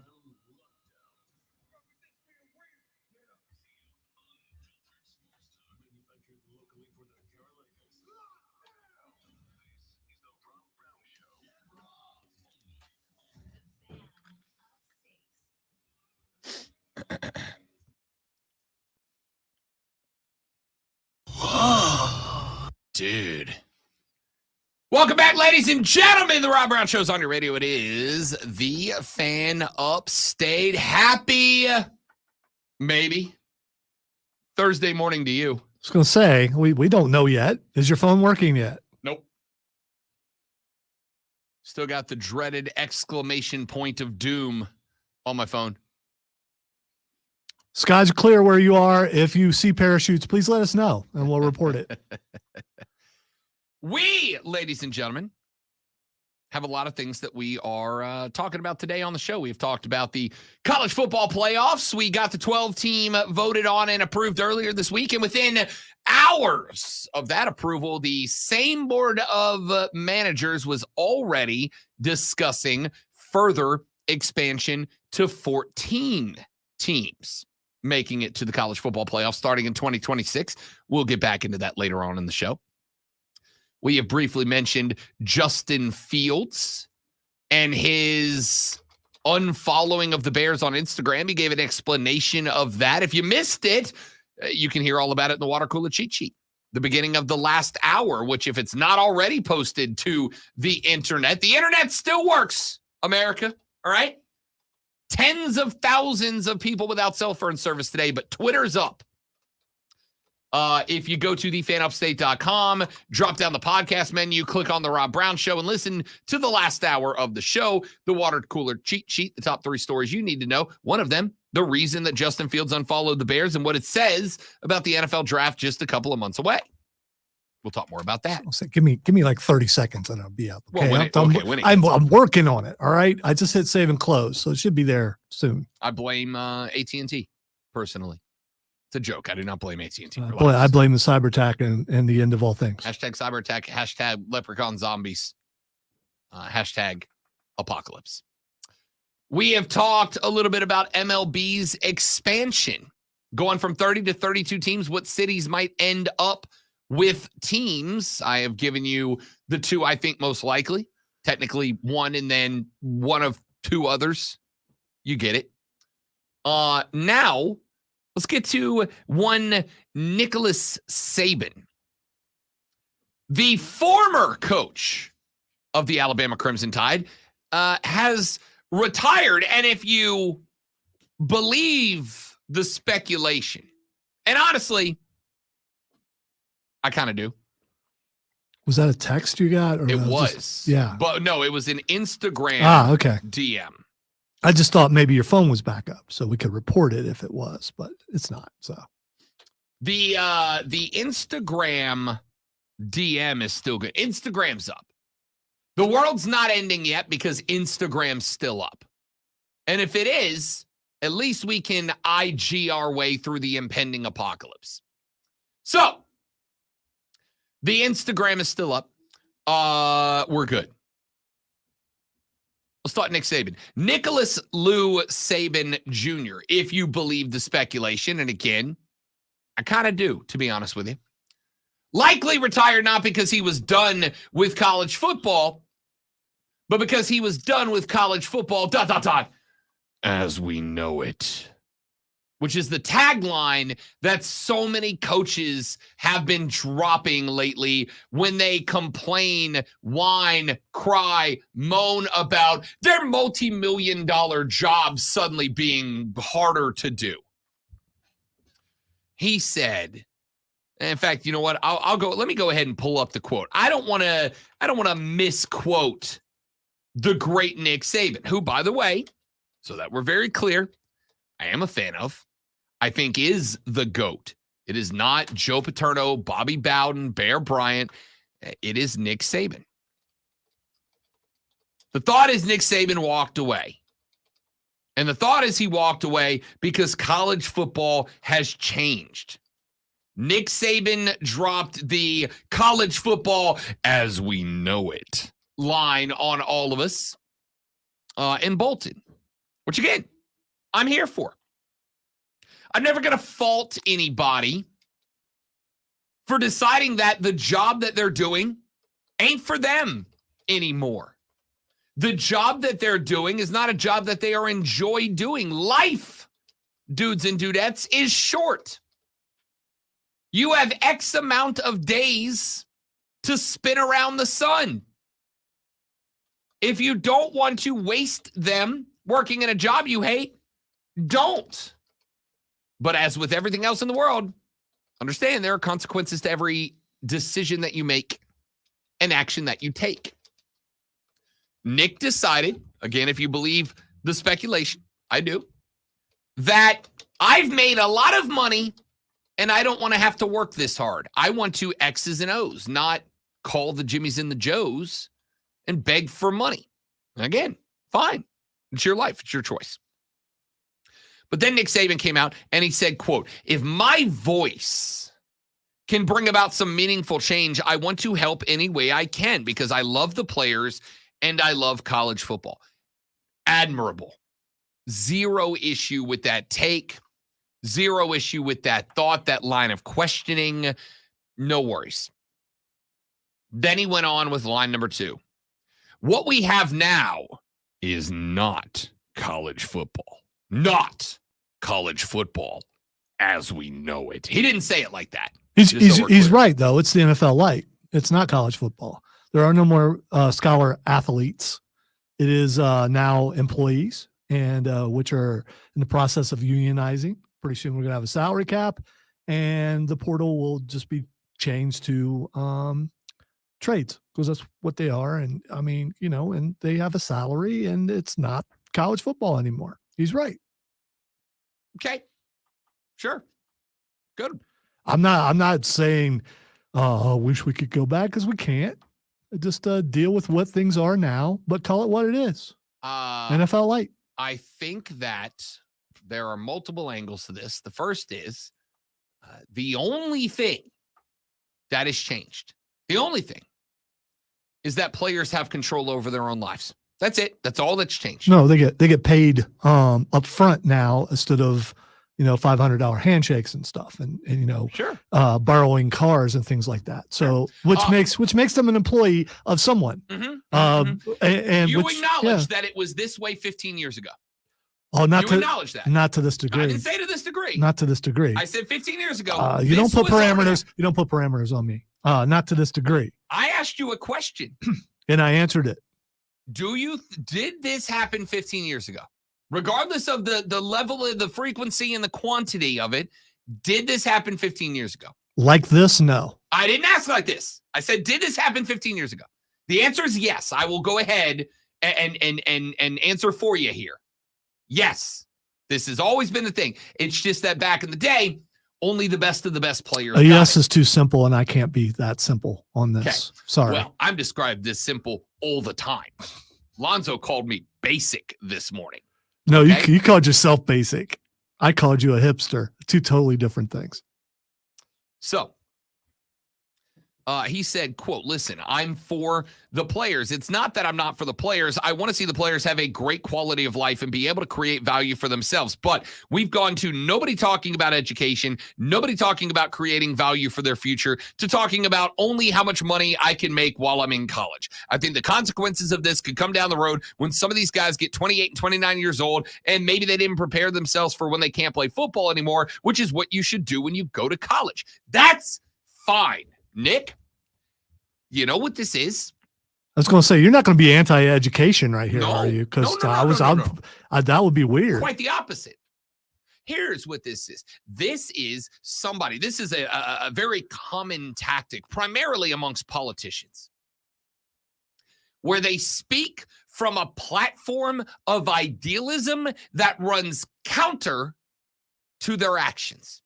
It's very easy to grab a mic and go, I'm in favor of education, and I'm in favor of local businesses, and I'm in favor of X and Y and Z. And then you go, wait a minute, but you're not doing anything for those things, because what you'll notice is over the years, here I'll challenge you, all of you collectively, all of you who are ready to scream at the mic and say Rob Brown should be ripped off the radio because he's an idiot. I challenge you this quick. Go find That's me. what we call Thursday, by the way. Yeah. Go find me at any point when Nick Saban so vociferously grabbed a microphone and lobbied for better educational opportunities for players. You won't find it. There's been no point. And I'm not faulting Nick Saban for this, because he's just a football coach. But quick, I would like you to amass, in the way we have done with Dabo and Mike Loxley and Nick Saban and Chip Kelly, et cetera, et cetera, et cetera. I would like for you to compile me the cheat sheet of all the times that these same combined coaches, the ones who are so dearly committed to providing the best educational opportunity for these athletes. Go find me all the times that they grabbed a mic and talked about enhancing educational opportunities. Don't worry, I'll wait. Go find me all the times Nick got on the mic and said, you know what I'd really like to see? What I would really like to see is more educational opportunities for my players. I'd like to see the university do more to enhance their education. You know what I'd like to see? I'd like to see, what if that $1 million booster payment that we got for the football program,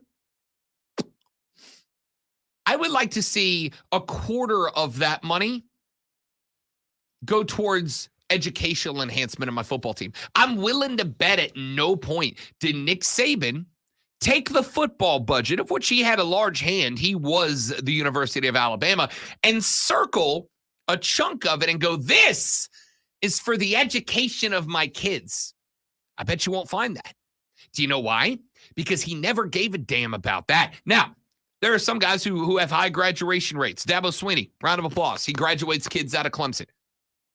At least he walks the walk in that element.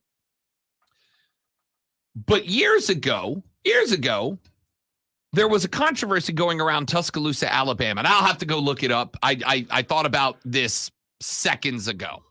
But there was a controversy about a term called gray shirting kids, which was basically where you kind of forced them on the out with the inevitable conclusion being that you were yanking away scholarships. You were going to end up taking them off scholarship because they weren't performing. And never once did I hear Nick say, I was going to take this kid off a scholarship, but what I'd really like is to make sure that his education is thorough and solid so that when he can't play football anymore, he's a big smart boy. Never heard it before. Now, all of a sudden, Mike Locksley and Mark Stoops and Nick Saban, now they really care about these kids' education. Now it matters. Isn't it funny how we didn't have any of these coaches out there banging the drum for the best possible? They were never pulling funding from football to enhance educational opportunities, but now that's what it's about. It's almost like it's not that. I don't know. Is that the sort of thing that becomes public? Is that the sort of thing that people would care to report on? So I can't say that they haven't done that. Do you think if Nick Saban pulled money from football to put it into the school that the University of Alabama's fan base wouldn't have had something to say about it? The University of Alabama. What I'm saying is he could have socks from cream to white would lose their damn minds. He could have done this without reporting it. I mean, it is possible. That you can. Alabama's a public university. I promise you, there are journalists every day poring over the finances of that school. Had money gotten moved out of football, it would have been noticed. So you're saying there would be outrage if they used some money from football for education. Attention paid to it. Okay, because you made it sound like there would be outrage. Outrage, support, applause, a riot. I don't know. I know the folks in Tuscaloosa like they football a lot more than they like they schooling. Okay? Wow. I've been there. Wow. I've been there. I love Alabama. I'm going to tell you right now, I have been to 25, 26, 27 different colleges for games of all levels. And I'm going to tell you right now, my top 3 college football experiences are South Bend, Indiana, Baton Rouge, Louisiana, and Tuscaloosa, Alabama. It was one of the most incredible, surreal, monumental, and memorable, that's the word I'm looking for, college football experiences I've ever had. The people were incredible. The parties were outrageous. I had a fantastic damn time as a 25-year-old in Tuscaloosa, Alabama. I love it. I've noticed Texas A&M wasn't on your list. Because they're cool. I don't hang out with Colts. They're weird people, okay? I love the folks at Alabama. What I'm saying is... But you said they were dumb. You love them, but they're dumb. I didn't say they're dumb. I said they like football more than school. That doesn't make you dumb. It makes you a football fan. Okay. All right. Because you implied, and maybe I just read something into it that wasn't there. I hosted a show in the Florida Panhandle called Southern Sports Tonight for a number of years. That show, when I got on it, was not a football show, Lonzo. It was not a college football show. It was not an SEC show. It was an SEC football show. It was a drive time show in a 1 million person market. All I was allowed to talk about for the first year of my career on that show was SEC football. I interacted with a lot of Bammers. I got dear friends who were Bammers. Some of them very big, smart boys as well. But they like their football. And if Nick moved money out of football and into the school, it would have gained attention. And again, because you can FOIA their records, and people do a lot, that money would have been noticed, talked about, discussed. It's funny. Adam Schefter just X'd. And here's what he said, and I quote, "A trend that has emerged this winter, many college coaches are tired of the transfer portal, the NIL money, and the new NCAA world, and prefer to work in the NFL. Many college coaches already have left. Many more want to." Sure. And you know what's happening every time Nick Saban retires? Somebody kicks a bunch of ass to get that job. I'll say he's only If it's retired not- once. Well, I mean, If it's not for you, then get out of the way and move, because it is for somebody else. I'm going to tell you right now. For what Nick Saban was making, hell, for a quarter of what Nick Saban was making, I will work 20-hour days, 7 days a week. That's not a question. For what Nick was making, I will work 20-hour days for 7 days a week. Without a thought. I don't have to think about it. That's an immediate yes. probably not a good idea when you're about to get married. I'm just saying. Yeah. Hey, sweetheart, I'm going to make $10 million a year, but I got to work a lot. You good with that? Yeah, you said you'd be home 4 hours and you would probably sleep the whole time. No, I'd right? probably stay at the office. I'd probably live in the facility for that much money. Wow. The point that I'm making here is that for every Nick Saban that wants out, there's somebody else who wants in. For every Nick Saban, there's some young cat out there busting hump to figure it out. Mike Norvell, who's going to step in and figure it out. Lane Kiffin, So and you succeed. You lose the old guard who made college football great, and you get these younger guys in. How do we know that the game is not going to go downward after losing all these guys? How do you know it's not going to go upward? Exactly, but how do you know it's not going to go downward? That's not a reason not to change. That's not how do you know awful things are going to happen? How do I know I'm not going to get on I-85 and get run off the road and die today? I don't, but I got to go home. Well, you might. AT&T is down and the world's ending. So That's true. I mean, That's true. It is the apocalypse. Things might go sideways. Here's the point. Isn't it funny that all these things happened that make college football coaching harder? Okay? And now all of a sudden, we care about the education. We care about these kids. It's funny. You didn't 6 years ago when you didn't have to pay them a damn thing and they couldn't go anywhere. You didn't care when once they signed that scholarship, you own their ass for 4 years. I care. don't doubt for a minute that he cares about the students and their education. Listen, I have talked to many former Alabama players. I've been doing this a long time, and every one of them has nothing but love for Nick Saban and said Nick was absolutely a positive influence on their life. I'm not questioning the character, the compassion, the concern, or the care of Nick Saban. I have never met a former Alabama player who had anything to say except Nick Saban was a wonderfully positive influence on my life. That's not what I'm questioning here. What I'm saying is I'm tired of the rhetoric. I'm tired of trying to pull college football backwards to how it used to be, where these kids were locked in, they couldn't make money. Oh, we want to keep it in-house. Why? Why would you want to keep NIL in-house? Why would you want to demand, as Nick Saban did, that NIL runs through Alabama? Could it possibly be so that you go back to being in control of their money? Could that be the reason? So that you get your fingers? You're the big every time somebody talks about money, it's because they want a piece of it guy. So why would Nick Saban want NIL collectives gone and the money to flow through the athletic department of Alabama? Can we come up with a reason? It's so that they go back to being in control of everything. College football coaches don't feel like they're in 100% control anymore, and it drives them up a wall. Why wouldn't it? College football coaches have been in control of every aspect of everything, including their players' lives for all but the last 3.5 years of football. And now they're not. So I'm going to tell you what's going to happen. They're going to leave. The old guard's going to step away. They're going to start going to take position jobs or go into the NFL or whatever. And the Mike Norvells and the Lane Kiffins and the Dan Lannings of the world are going to go, yeah, I'll do it. That's a lot of money. I'll do it. Yeah, I'm going to do that and be successful at it. And you're going to have a new era of football. And for those of you who are terrified by the words new era, new age, new generation, sucks to be you, dude, because that's what's happening right now. Why are you rubbing crystals while you're saying all that? Stevie Nicks was like on stage talking about crystals last night. Was I'm like, she? Stevie. So you don't She believe said, in the "You guys- power of you guys have crystals? so many crystals in this city. And I'm like, oh, what are we doing? Do we? Do we? That sounds like a hipster thing. You would probably know. No, it's a hippie thing. Oh, okay. Well, It's a I mean, hippie thing. okay. All right. I didn't mean to offend call him. me a hipster. You may not call me a hippie. Texter says, wow, Rob thinks money makes you happy. I give him 6 months and he will hate his life. Tell Rob he can't yell in person like he does on the radio. First off, money can't buy happiness. You know what it can buy?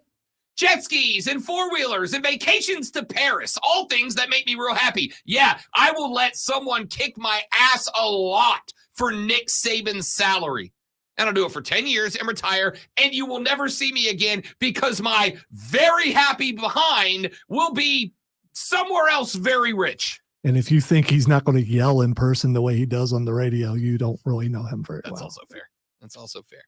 We got to run to a break, ladies and gentlemen. When we come back here in just a minute, the legendary Rashad Beard, host of the Panther Nation podcast, joins us, and we talk Carolina Panther football.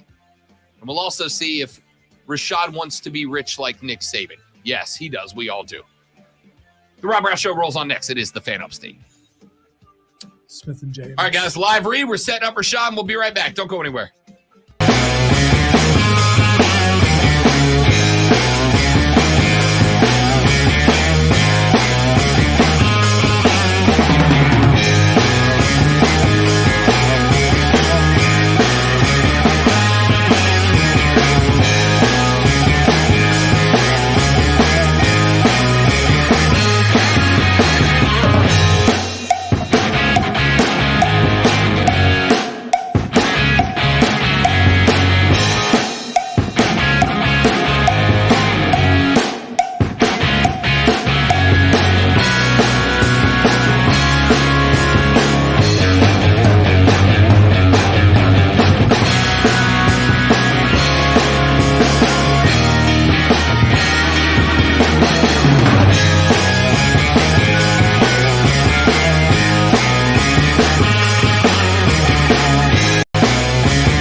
Rashad Beard, what's up, big dog?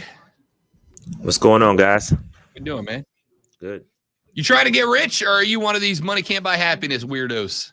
Nah, man, money can definitely buy happiness. That's what's for up. sure. That's what's up. How do you guys know that? Because I don't. Because I'm poor and unhappy. No, because I've never had money to know. So More money, more problems, though, too. I mean, it's a gift and a curse, I guess. I'll tell you what. I will take those problems. Take the You know what problem. I mean? I still got problems. Now, money can fix a lot of the problems I got. Let's be real. Yeah.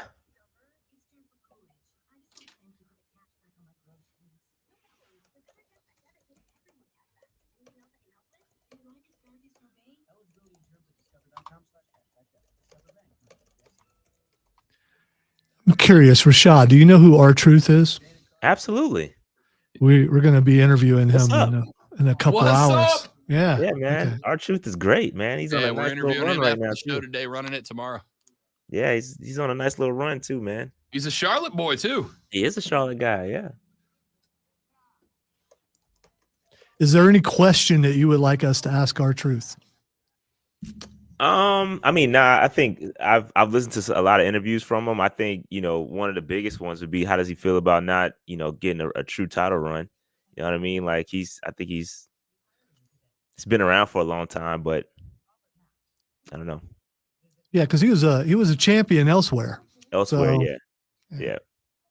But I think that question has been asked before. I've listened to him answer that before. So it's anything new, not necessarily. We're just going to ask him a bunch of little Jimmy questions. Yeah. Hello, Jimmy's Our doing. truth is great, man. He's great. Always reinventing himself. Yep.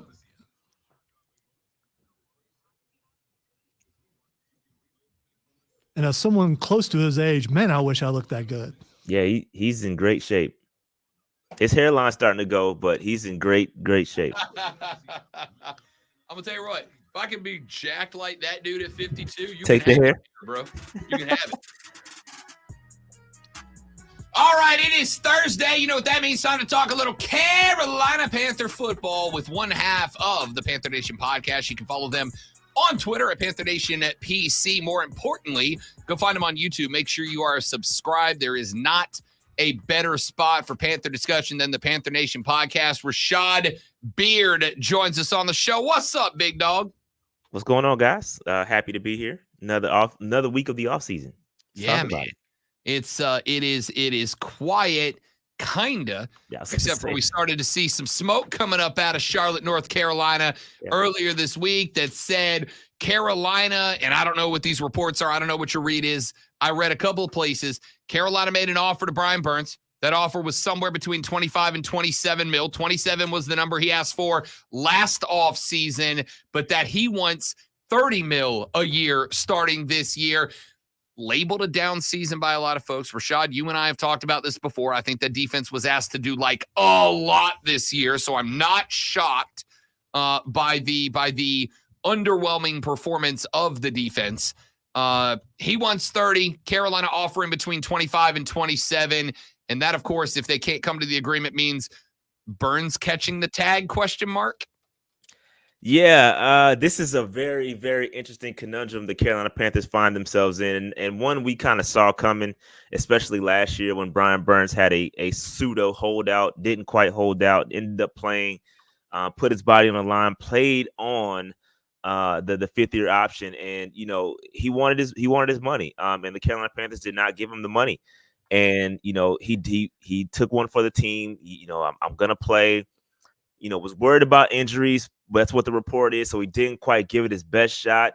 Teams, a lot of fans were expecting the double-digit 15 sack year, and it just did not happen for whatever reason, whether it's the schemes, team scheming against him, or he's, trying to protect himself from injury, whatever the case may be, that didn't quite pan out. And so now the Panthers are, hey, you want 30 mil, but didn't give us $30 million production. No, we can't do that. And so I definitely see both sides of this. I can see the Brian Burns part of it where he's saying, hey man, listen, I've been doing it here consistently. I've played under like 5-6 different coaches. And, I've been here since Rivera. I've been around for a long, long time. You guys kind of owe me some back pay a little bit. I've been dealing with a lot.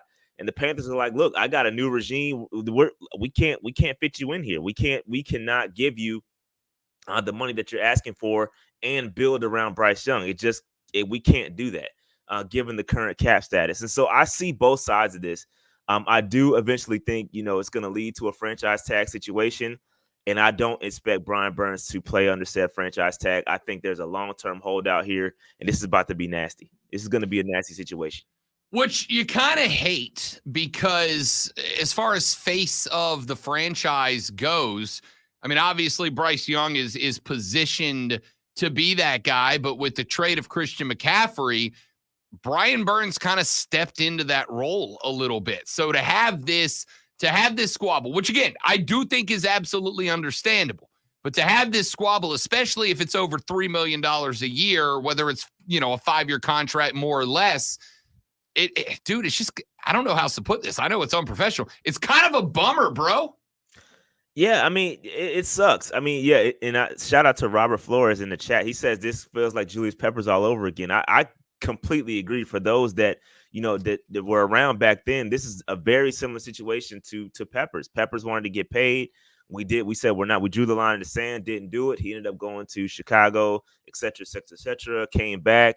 But yeah, I mean, listen, I see both sides of this, man. Again, I don't know what the Panthers are going to do, but I can tell you this. It is frustrating to see, once again, from a fan standpoint, our guys continue to go off into the sunset. And I have to turn hater mode on once again because now he is left Carolina. We did it with CMC. We did it with Cam Newton. We did it. I mean, there's a multitude of guys where we cannot seem to keep our good players in Carolina. And then when we let them go or trade for them, we cannot execute with said draft picks. Like, I can understand if we let the guy walk and then you replace him with an excellent player. Like that is how it's supposed to work. But when you let a guy walk like Brian Burns and then have a guy in the wings like DJ Johnson, with all due respect, that's not good. You can't operate a team like that. And that's why we continue to end up picking in the top 10 and number 1 overall, is because we cannot replace our talent. We're not drafting very well. So it's just not a good situation for the Carolina Panthers to find themselves in, especially with the lack of draft capital. Now, maybe they try to recruit some of that in a tag and trade, but I don't know, man. It's just a messed up situation. What is if they do decide to go tag and trade, because I've seen that thrown around a lot more frequently, especially now that you're going into a draft where, yeah, you're sitting on pick 33, but not a ton of that extra playroom available. Is Brian Burns, is that a guy you're comfortable with doing if it picks you up a couple of draft picks elsewhere? And B, how much does that impact your defense, assuming you can't find a replacement for Brian Burns? Do you think the next guy to step up's on the roster already, or does that kind of obligate you to use those picks to find his replacement? Right. That's the biggest thing. There's nothing behind Burns. Like, let's be honest here. You got DJ Johnson. YGM is on a contract year, so he's a free agent. Marquise Haynes, also a free agent. You got Frankie Louvu, who's also a hybrid pass rusher, a free agent, but we're probably looking to get him back. And so, yeah, there's nothing behind Brian Burns, right? And so if you happen to pick up some picks for Brian Burns, hopefully it's a couple first rounders, which we turned down, albeit from, the LA Rams a year ago, allegedly. And so, like, it's really messed up, man. It's really messed up, and you're going to create a huge gap on that defense by letting him leave, like, if that happens. And so, again, if you get said picks, you've got to end up finding somebody that's going to produce. And one thing I will give credit to Evero is that he's done a great job. If you go back and look at Denver, his Denver years, he did an excellent job without a premier pass rusher. That defense was still top 10 without a premier pass rusher. And so maybe they're going to put the onus on Evero to get the best out of whoever he's playing with. I think that's a bit unfair to kind of handicap the guy, but maybe again, I've said this on my show, is that this whole year is about supporting Bryce Young, right? And yes, a part of that is getting him a good defense, right? We don't want a scenario where our defense is just, Swiss cheese, and then, you got to put all the pressure on Bryce Young to score points. But I do believe a lot of the resources, a lot of the money that we want and have in the offseason is going to go towards getting a receiver, go towards fixing the interior offensive line. So man, it's a really tough scenario, man. It's tough. It is tough. I see both sides of this, man. So we had this discussion earlier this week where we have been talking about the offensive line versus wide receivers, looking at free agents. I went and looked at the free agent wide receiver list, dude. It's not real good. You got T. Higgins on it. I think that guy's getting franchise tag. In fact, I think of the top 6 guys that are wide receivers, probably 4 of them are getting tagged before this whole thing's over. I've been bouncing back and forth about, all right, this is a real deep wide receiver class in the draft this year. A lot of good names, a lot of guys that any other year would probably be top 20 picks that might be available at 33 because of how many there are, which makes me want to go. It almost feels like you're kind of obligated to focus your free agency on that offensive line and look wide receiver in the draft to try to find that young guy that you can kind of groom and mold with Bryce Young. What's your thoughts on that, looking at the free agent list and who might be a fit and who might not be? Yeah, it's a great question. We did that breakdown just this past Tuesday of the offensive, the wide receivers. And so the wide receiver class, like you said, a lot of those guys are definitely going to get franchise tagged. I believe 2 of them have already been franchise tagged, T. Higgins, and I forgot who else got franchise tagged. Pittman from Indianapolis also got franchise tagged. So that leaves guys like potentially a Mike Evans. So you look at what the franchise tag is for Brian Burns. If we're going to franchise tag him, that's $24 million. We could shift that $24 million, that same $24 million per year, and grab a Mike Evans. And so I don't know what's going to happen with Mike Evans. Maybe he gets tagged. Maybe they figure something else out with him. I don't know. I don't know what the Bucs are going to do with him. Also, you got guys like Calvin Ridley, who I think is a very good option, a very solid route runner.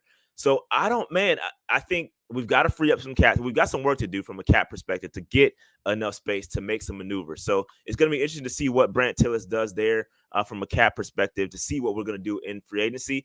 I think this draft class is deep in interior offensive line and wide receiver. I think you can find somebody in the second round. The problem is that we don't have a lot of draft capital, right? So maybe we're talking about 33. Maybe you take that 33, trade back a couple of picks, and acquire some more day 2 picks to get more cracks at get more cracks at getting a guy.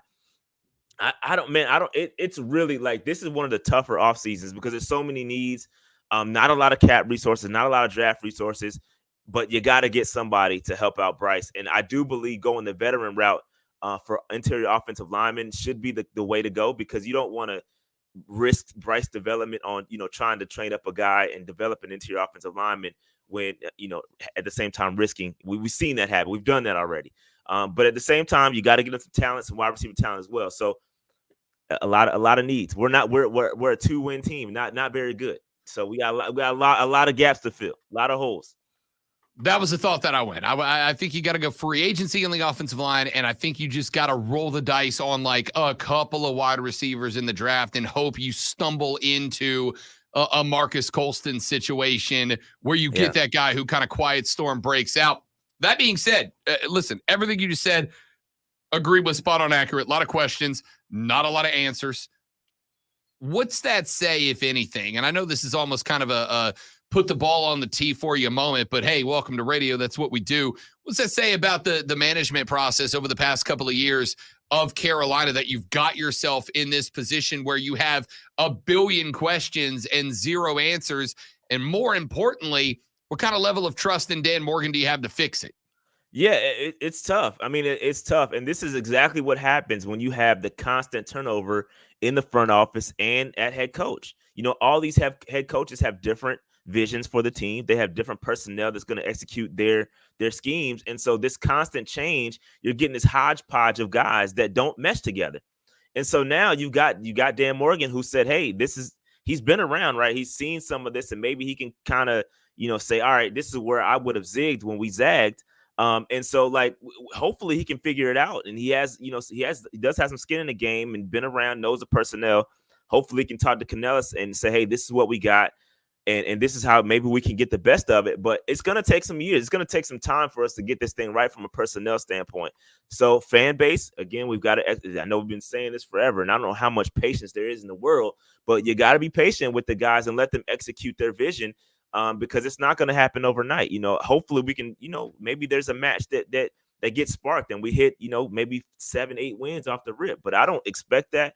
And it's going to take some time. It's really going to take some time because, again, the constant turnover at head coach, the constant turnover at GM has just put us in a complete mess. Different contract mindsets. You've got Scott Fitter, who started experimenting with the Saint way of building contracts and adding on voided years. That kicks the can down the road, affects future cap. So we've got to get out of that too. Like there's just a lot. There's layers to this, and I know a lot of people just want us to fix it immediately and just pay everybody, right? But that's just unfortunately not possible. I mean, I love Brian Burns. I got the Florida State helmet. I've been following Brian Burns for a long time. But at the end of the day, we've got to do what's best for the franchise. And I'm not saying signing Brian Burns isn't part of that, because maybe we can find a way, because good teams find a way to do it. Good teams find a way to keep their guys, and maybe we can find a way to do it. I love Brian Burns, but I don't know what's going to happen, man. We just got to exercise some patience and let's see the vision. Let's see what happens. Yeah, there's not much more that stings as a fan than when you have to shift looking at a guy that has meant a lot to your franchise and means a lot to you as a fan, but you have to start viewing him in terms of what he's worth in terms of capital as opposed to what he means on the field, especially sentimentally, right? Like when you got to look at Brian Burns and view him as draft picks and veteran players as opposed to this is what this guy has meant to this program, seeing the Spider-Man dance and all that stuff. It kind of stings a little bit, but I don't think Carolina has a choice. And I think on top of that, Rashad, I said this last week on the show, it got a little pushback, so I'll throw it at you and get your thought. Anybody who thinks that this is like a one-season project is going to be sorely disappointed. And that's not to say Carolina can't or won't win more games next year. That's not to say Carolina can't or won't double, triple their win total next year. But if you think this team, even in a bad division, is going to bounce back from the hole it's in right now and be a team that is in any way overall competitive next year, dude, you got to slow the roll. This is a 2, probably 3-year rebuild. And I know it stings, but you don't have any other options, man. Yeah, I mean, that's our reality, man. A lot of people are going to have those expectations. Again, it comes with the territory. And like, I think one of my viewers had a great comment a while back, and they were saying that, hey, Carolina Panthers fans have a problem with separating regimes, right? This is all compounded, right? And it's unfair to Canales, it's unfair to whoever comes here to coach, is that these expectations and the frustration that we've been dealing with for the past 6 years comes right on your shoulders. And that comes with the territory, right? But we've been frustrated for years. Like, this is not just a last year thing. This is not just a 1-year thing with Bryce. This is with Frank Reich. Goes all the way back to at the end of Rivera with Matt Rule. All the stuff, these things have compounded, right? And so the frustration has led up to this. And so you get these expectations. All right, you got to come fix this immediately. And that's just unfair. It's unfair to Canales. And I, obviously, as one that follows the game, I'm not, again, I don't know the X's and O's like that. I'm not a super, again, I got associates over here. I'm working with associates, not a bachelor's, not a doctorate. So I know what I'm looking at, and I have to take my time and say, all right, I understand how this works. And I understand the nuance to the business side of it and how it's going to take some time to get this thing going. And as just a regular fan, that is very frustrating because you don't understand the layers that comes with this. It's going to take some time, and that's just what it is. It's just the reality of the situation, and it's unfortunate, and it's frustrating. But I do believe the NFL is designed to be cyclical, right? We've been at the top before, okay? We were just at the top in 2015. We will get back. It's going to happen. It's going to happen, and we just got to wait our turn. That's really what it boils down to. We're gonna come back. We'll be back. 10-second answer. Brian Burns, $27 million a year, worth it, yes or no? Yeah, I say yes, man. I say yes. Okay. We will break that down further next week because we might know if he's catching the tag or not next time we talk. Rashad Beard, host of the Panther Nation podcast. You can follow them on Twitter at Panther Nation PC. More importantly, get them on YouTube at Panther Nation Podcast. Get searched, get subscribed. Is your cell phone working this morning? It is. Okay. I'm caught up in the apocalypse over here. Nobody saw. All right. Yeah, mine's working too. Ugh. It's just another oddball. World's out to get me, man. I don't have to tell you. Rashad, we'll talk to you next week, big dog. Appreciate it. I appreciate you. You know it. Rashad Beard, host of the Panther Nation podcast. Again, follow them on Twitter and YouTube. And we're back after this on the Rob Brown Show in the Fan Upstate.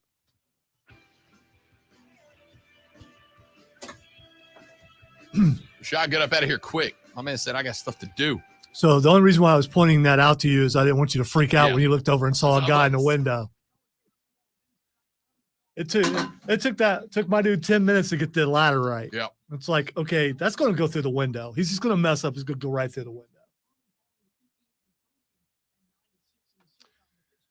Those of y'all over here from the PNP, if y'all want to follow us over on the other page, you are welcome to.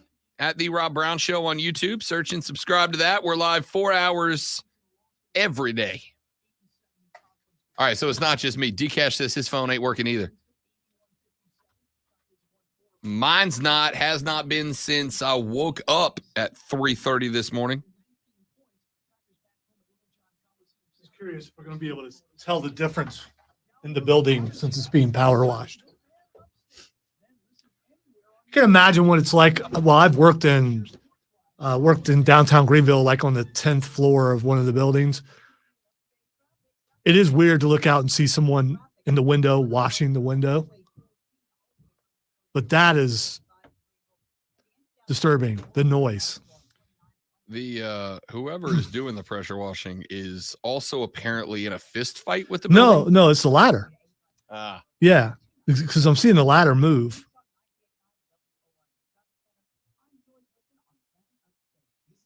He might be hitting that metal thing, that whatever that's called, that doesn't really do anything. It's just decorative. Yeah. Oh, it does one thing. the It gathers the raindrops to drop on you when you try to go underneath. But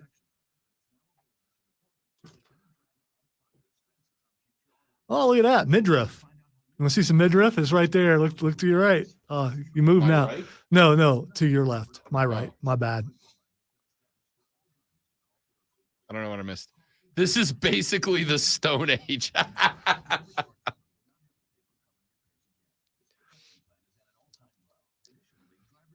This is why you need to subscribe to those online prepper services. Get all your food ready, get your compound ready, get your water ready. Because inevitably, when it does happen, you're not going to have cell service. I mean, if anything, the zombie leprechauns will take out the cell towers first because they taste good. I mean, they feed on electricity. Radio, yeah, and radio waves. Yeah, they feed on electricity. What do we want our truth to say as a liner? I don't know.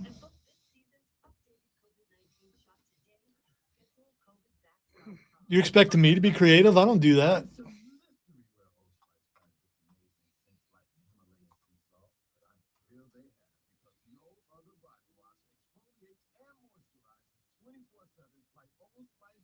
Whatever you write, I'm sure it will be disparaging towards me because it's funny. Or just ask Hendrix to write it.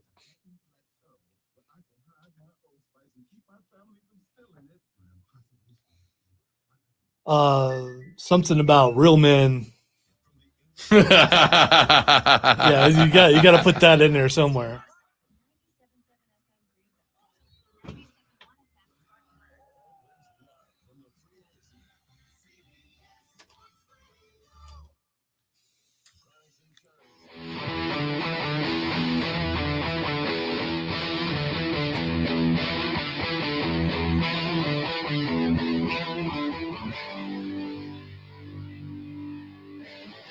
Just so we're all abundantly clear on this, I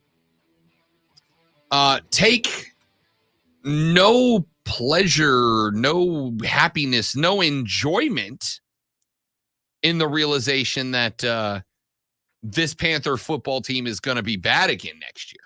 Now, we're going to have a lot of discussions about how bad this is. Like I said, to me, there is zero excuse, none, not 9, about why this team can't improve its win total. Okay, there's no reason.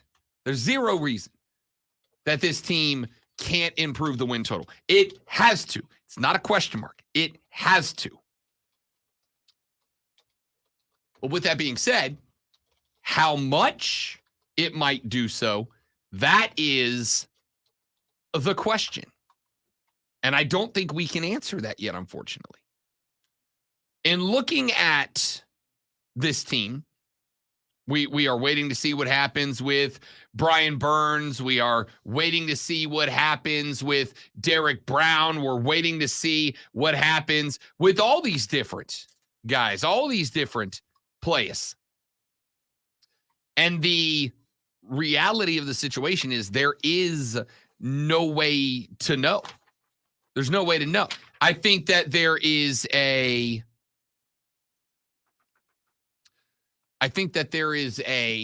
problem in that the management, the ownership of this team has been so bad so long that they've been pushing the fix. What is the fix? A complete franchise reboot. I will tell you this, as a New Orleans Saints fan, I'm terrified right now. And I'm terrified because that's the position my team's in right now.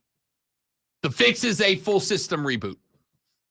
The fix is 1 year where you're awful, where you get rid of everybody that has been anything to your team. The Camaras, everybody that's not Chris Olave has got to go. Cam Jordan's got to go. Tamario Davis has got to go. Everybody that's not Chris Olave got to go. And that's only because he's still on a rookie deal. I would say hang on to all the Ohio State players, but that's too much of the team. So It's most of them, actually, I think. Yeah. Everybody gotta go. That's just the reality. The Panthers, unfortunately, the Panthers have been in that position for like a while. They've been in that spot for like a while. But there's only a few pieces left that they could actually move and get anything out of.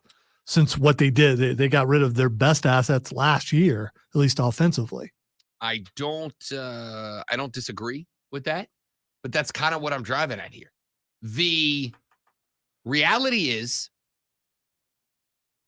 you've put off taking the medicine so long that the sickness has gotten worse. And now just taking the medicine ain't going to help you. Just taking the pill is not going to help you. You got to have like big time surgery now. You could have taken the medicine 2, 3, 4 years ago. You pushed it off, you pushed it off, you pushed it off, you pushed it off, you pushed it off, and now you're in a spot where pushing it off further is not going to help you. At this point, you're just going to have to own it. And that's a 2 to 3 year process for Carolina now. I don't like it either. Again, if that team's good, I make more money. If that team's good, I get told, hey, go up to Charlotte and cover games. Hey, this bar wants to bring you in to talk football. Hey, you're going to do this. You're going to do that. When the team's not good, I don't get those things. That is sad and depressing to me. But it is what it is. We got to take a break. Top of the hour. Here's what's going to happen in the next hour. There is a bit of a breaking story coming out of college football right now that I would like to get to. We will open up the hour with that. Then it's time for Fight Club with the great one, Lonzo. Then what the X is going on, where we're just going to complain about the oncoming apocalypse for a couple of minutes. Then Lonzo and I are going to interview R-Truth off the air. Sorry, you'll have to wait till tomorrow for one of the WWE GOATs to show up.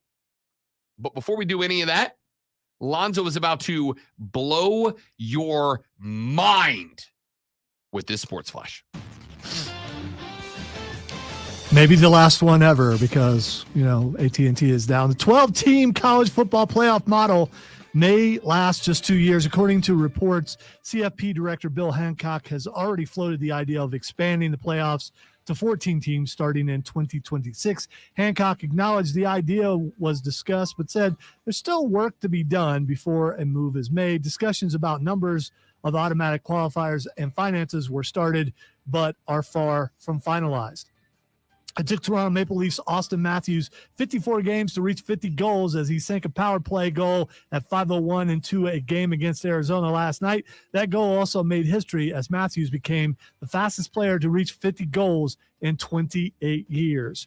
Tune in Saturday at 1:30 as the Furman men's basketball team takes on Wofford right here on your home for Paladins football and basketball. It's us, the fan, Upstate.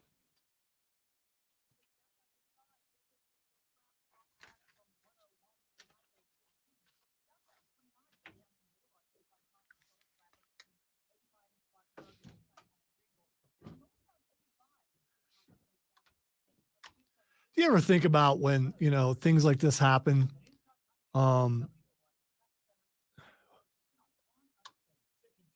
What you would do if you couldn't get home? I know I thought that because I was,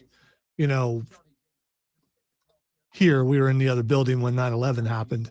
Do you think about that? I mean, when something like this happens, I know Rob is just like destroying it. But if this were something that turned into something major and you can't get a hold of anyone at home or at work, what do you do?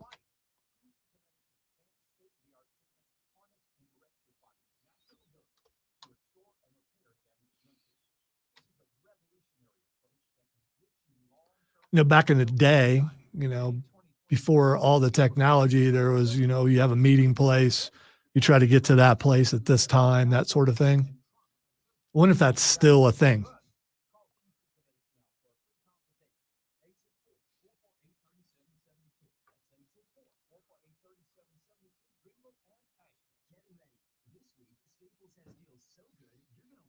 I know in our case, my immediate family, we all live like right around the same, technically on the same compound, if you want to look at it that way. So it would just be go home.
There are also those, compounds are just not just military. They're also like cult compounds. I don't know if you've seen all those cults are considered on a compound.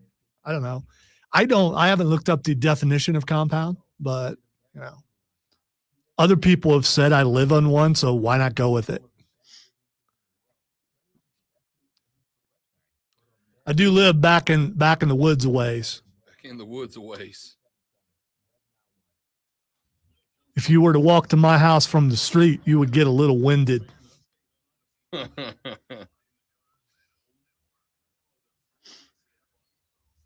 got to go downhill and uphill and over a couple creeks.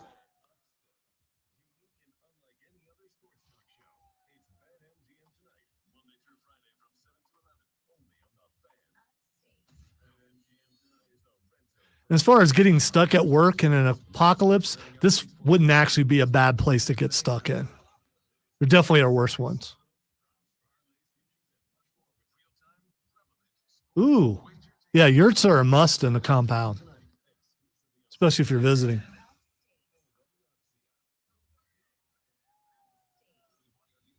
Rob's a yurt kind of guy. The hipsters all have yurts. I've never been in a yurt.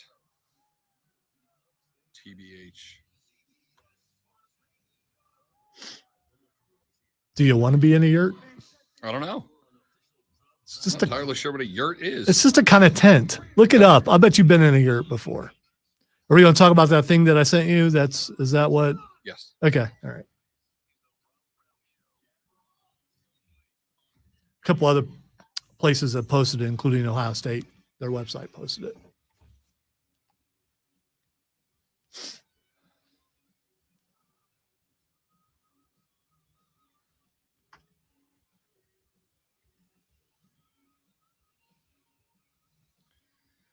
The final hour of the Rob Brown Show goes now, ladies and gentlemen. Welcome back. It is the fan upstate. How do you do, upstate South Carolina? Hello, America. What up, world? It's great to be with those all of you who could actually hear us. Texter said, I'm having to listen to the radio like some kind of caveman since my phone service is out. Wow. Who was it? Somebody in the stream. I'm going to go. James said, we're basically living in the Stone Age right now. You're not wrong. It's like the Flintstones, man. Even they had like, at least they had like the pterodactyl phone that they could send, you know? Not us. My phone's fully operational, but That makes one of us. This darkness you describe, I don't dwell in it. Hello, darkness, my old friend. I can't call you to speak again. Although I can't, I sent you a text and I got the same response I would have if your phone was working. Oh, my phone definitely wasn't working. That's why I didn't text you back. My phone was totes busted, dude. Yeah, that's what it, yeah. Totes busted. So we, as we continue to wade through the oncoming apocalypse. Listen, it's not gonna hit here as quick as it will other places. I mean, the big cities. Imagine having to get around in a big city without, gross, right? Without your phone working. How in the world that's so 1970? It's impossible. If we're being honest, it's impossible to do. As someone who lived through, before the before times. Yeah, I know it is possible, but I don't know. All you millennials don't know how to operate outside of your cell service. Times. Yes. This is how us olds will survive. So, ladies and gentlemen, a little bit of interesting news. I don't know if it deserves glass or not. I'll leave that up to the great one. But coming up this summer, the world will once again be made a better place. The world will once again be graced. I accept. Well, just so you can mention the sponsor. I mean, so. Oh, you mean BetQL and the BetQL network, where every Saturday from noon to 4, you can hear Bet for the Cycle, hosted by former Major League Baseball player Cody Decker and the illustrious hating-ass Mario, and also I'm there. From noon to 4 on the BetQL network and find Odyssey stations everywhere. Mario's hair is excellent, by the way. It really is. It really is. I don't want to give him credit for I'm a tad bit jealous. He's got great hair. There's no debating that. Also, that show's pretty good, if I may say so myself. Be a better, be smarter, beat the books. Download the BetQL app and make sure you are linked up to the BetQL network on whatever social medias you have and the Odyssey app so you don't miss a minute. By the way, we'll talk about this very briefly here in just a second. Sports gambling is officially now a multi-billion-dollar business every year. We'll talk about that. Yada, yada, yada. This summertime, we are going to once again be blessed by the return of NCAA football, the video game. You may formerly recall it as EA Sports NCAA football. It is now just going to be called college football. But it is the same game. It is the same franchise. It's coming back. And of course, those of us that are gamer dorks. Go outside, nerd. Those of us that... What'd you do when you were a kid? Play Nintendo? Say yes to that question, Nick. We are quite excited about this. It is that nice little bleed over area where our sports guydom ends up bleeding over into our nerddom. I, for one, super excited. Stupid excited, one might say. The opportunity now for college football athletes to have their name, image, and likeness in this game is on the table. You have, if you are a college football player playing on a college football team that is going to be featured on the NCAA football video game series, you may now not only have your name in the game, but you can also be paid for it.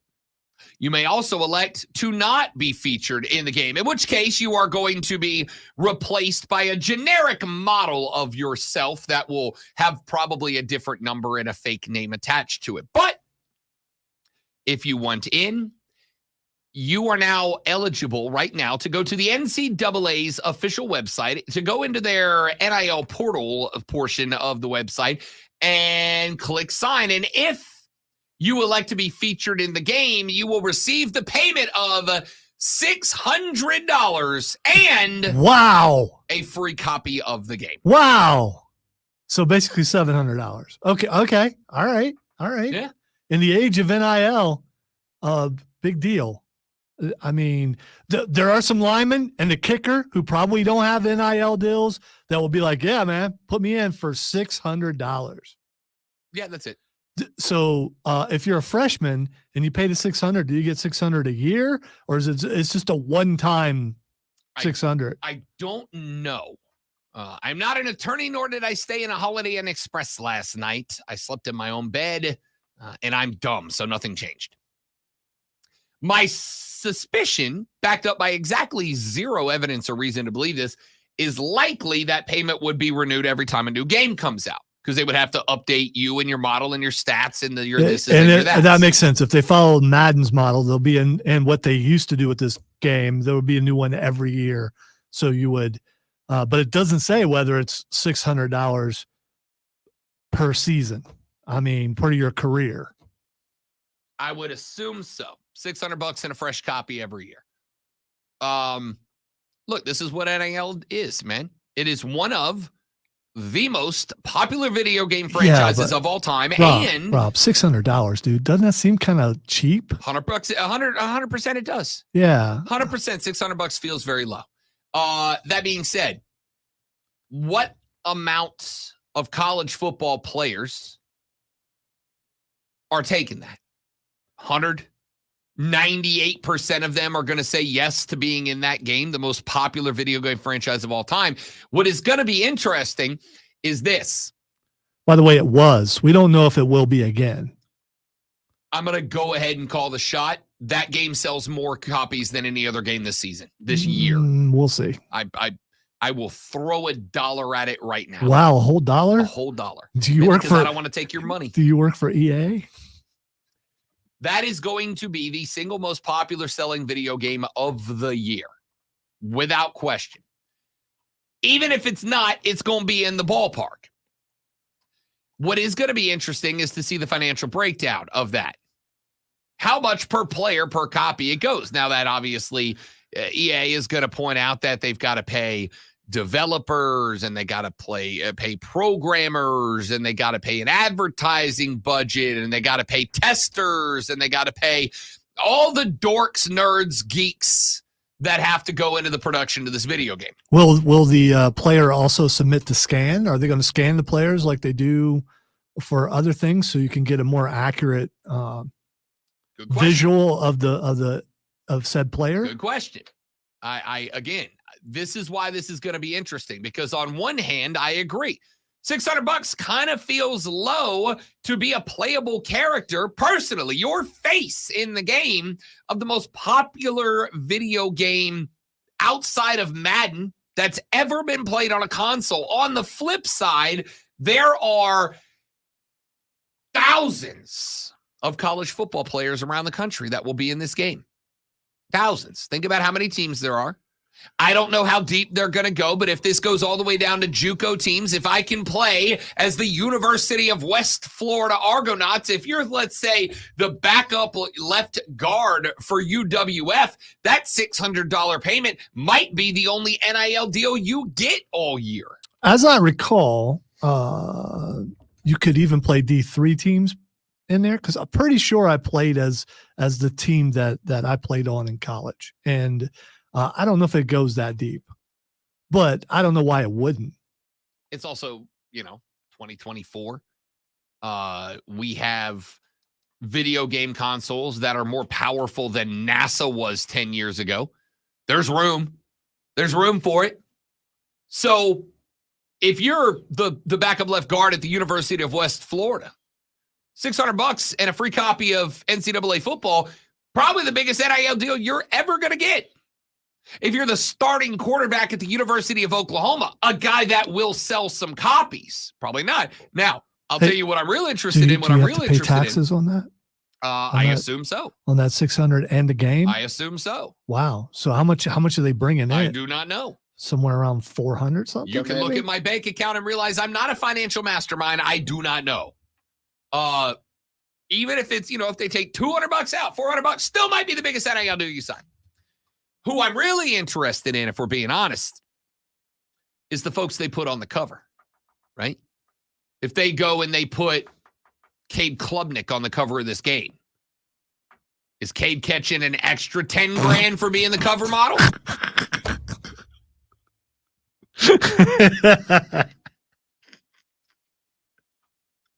You enjoyed that. I did. Dramatically. I absolutely did. Dramatically too much, dude. Hey, Cade, if you're listening. Way I know you're laughing too. I mean, come on, dude. I think that I am not surprised, not shocked that is the total that they are paying athletes, because again, you can't not play him to put him in the game. They have NIL rights now. They own the rights to their own name, image, and likeness, just like everybody else. But also there's, again, 5,000 college football players nationwide that can end up in this game? I think the cover thing is a good question. Will there be multiple covers? And also, if you are the cover athlete, do you get paid more than 600? That's what that's like I said. I'm curious as to how they handle that. I'm curious as to how they handle guys at bigger teams. Will anybody make a legal argument that they're a bigger part of the reason why that the reason why these games are selling? Right? If you're the starting quarterback at Oklahoma, can you go make an argument that, a lot of Oklahoma fans are buying this game because of me and because of my team? I deserve more than the backup left guard at the University of West Florida. And the answer might be no. In which case, do we have a reality where some people, some big-time players start pulling out of the game, and all of a sudden NCAA loses, I should say, a large chunk of the player base, the players in the game that are a big part of the reason that so many of us want to play the game? I don't know, man. I'm intrigued. I'm intrigued to see how this works out. Jacob on the stream also thought what you said was funny. Yeah, I obviously don't think Cade Klubnik's going to be on the cover. I was trying to make a local connection. You were pretty serious, man. I thought you meant it. Yes, I meant that. Of all the college football players in the world right now, Cade Klubnik's the guy that's going to be on the cover. Well, that's what I meant. If I heard another host say that, I would believe that he's believed every second of it. But you said it, and it's like, so it must be real. I, of course, was acting. Well done, sir. Well done. So glad to be your understudy, also known as with and and. Listen, all of those things being said, all of these topics of conversation being had, all the stuff that we're getting into, I love all of it. I just want the game to come out. All right. I just want to play NCAA football again. I just want to take over at Ball So Hard University, Ball State. All right. And take them to multiple consecutive NCAA playoff championships. That's all I want. I've tried to find what systems it's coming out on just to see if it's going to be on Xbox One. Because if it comes out on Xbox One, we will get a copy, maybe for free, because we know a guy for the Fortress in there, and that's something that we will have to play each other in. I will pay whatever money to have this game back in my life. Okay. Whatever money. It's been a while. Same with Madden. I'm a every other year guy. I buy it every other year because it doesn't really update all that much. It's usually the same graphics, animation, whatever. It's just new rosters. We haven't had this game for over a decade. We have not had a good college football game. Over a decade. You don't think I'm a little juiced?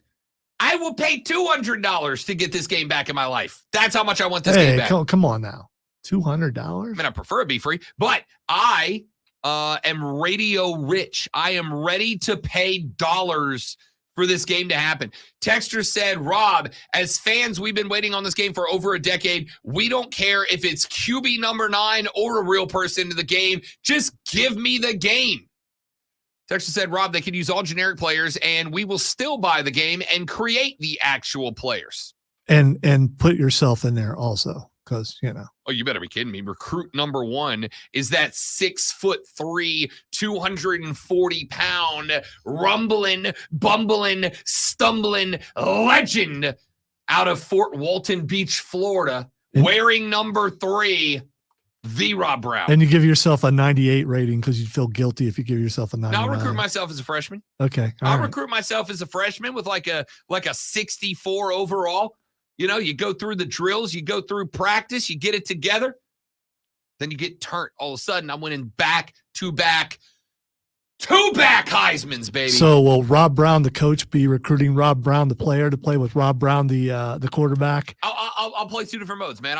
You gotta have your dynasty mode over here, right? You gotta have dynasty mode. That's where you take over Ball So Hard State University as their new coach, and you lead them to glory. You take the Ball State David Lettermans to glory. And then over there, I'm creative player mode.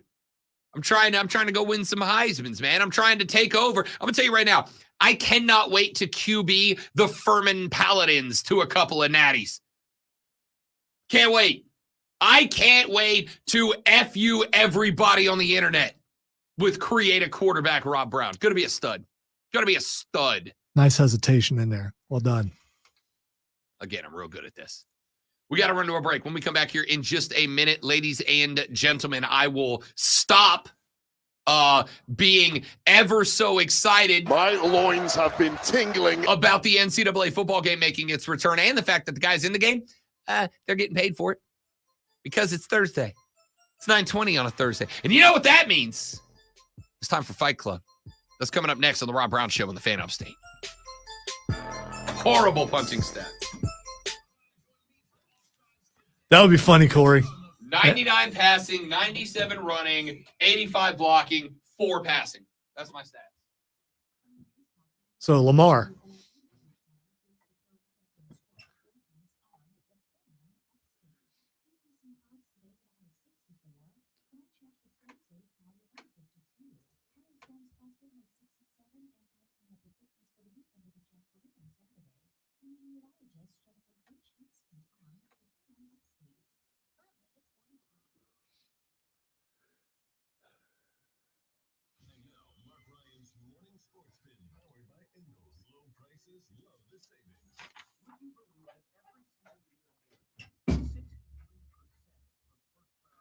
Why am I here?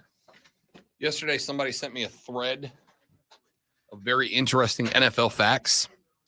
Do you know which NFL player has the second most postseason receiving yards after the age of 40 in NFL history? Jerry Rice is number 1 with like 40,000 yards receiving. You know who is number 2? Tom Brady was 6.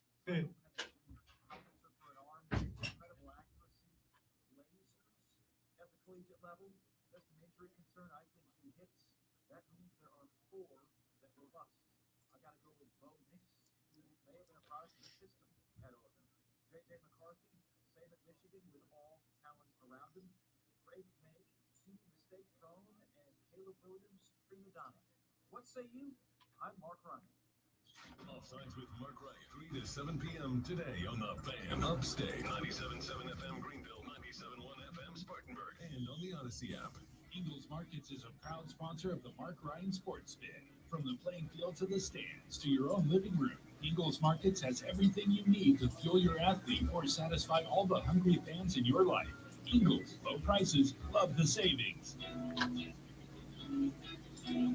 For John's 60th birthday, his family planned to drive down Old Route 66. But the trip took a detour when his wife got sick with RSV. It's a highly contagious virus that can lead to breathing problems and hospitalizations. This year, we don't want to cancel our plans. We're protecting ourselves with Pfizer's RSV vaccine, Brisbane, respiratory syncytial virus vaccine. Abrisvo, a vaccine to prevent lower respiratory disease from RSV in people 60 years and older. It's not for everyone and may not protect all who receive it. I wonder what door will be safe to go out of.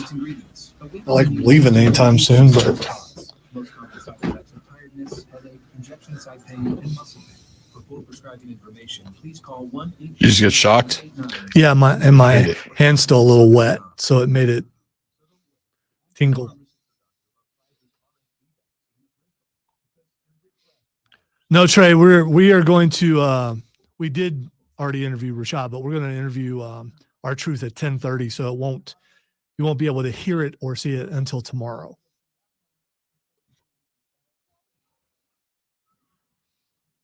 Barring some AT&T disaster or the apocalypse.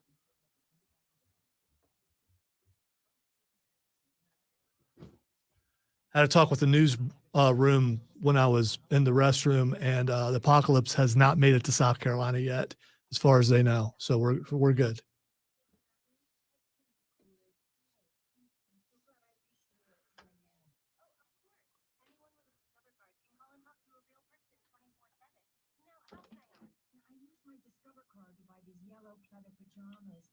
And I'm just not sure I'm pulling them off. 24/7 U.S.-based customer service. It pays to discover. Limitations apply. Learn more at discover.com. Starting to get nervous. I'm also trying to figure out who is, as far as stars go, wrestling wise, who is the biggest one? I mean, well, I know in size who the biggest one was, but I mean, as far as popularity at the time. And I don't know, because we've been able to interview people who are on rosters and people who are like legends. Legitimately, I think in the moment it might have been Dr. Britt Baker, DMD. See, She was white hot. Woman. She was, but so's Gunther. So was Gunther. He was intercontinental champion. And I got to interview Charlotte in this room when she was, well, when she's not on a championship run. Only now while she's injured, but so.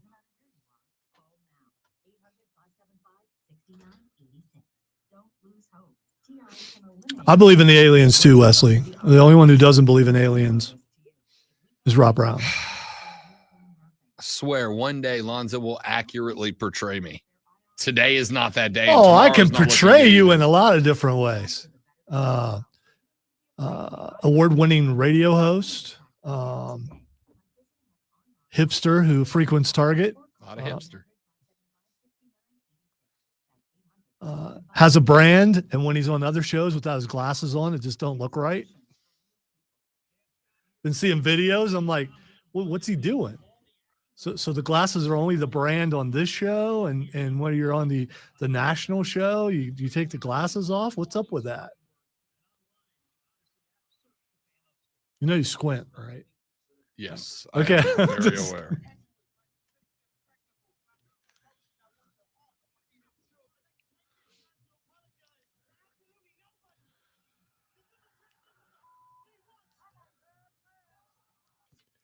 Welcome into the Fight Club, where even an impending apocalypse cannot stop us from going on the air and talking about fisticuffs and things like that. And if the Ruskies want to come, Rob's got something for them. Yeah. Wolverine! There you go. Look out. Look out. He's already ready to etch numbers on his stock of his rifle. All right. Lots of things going on.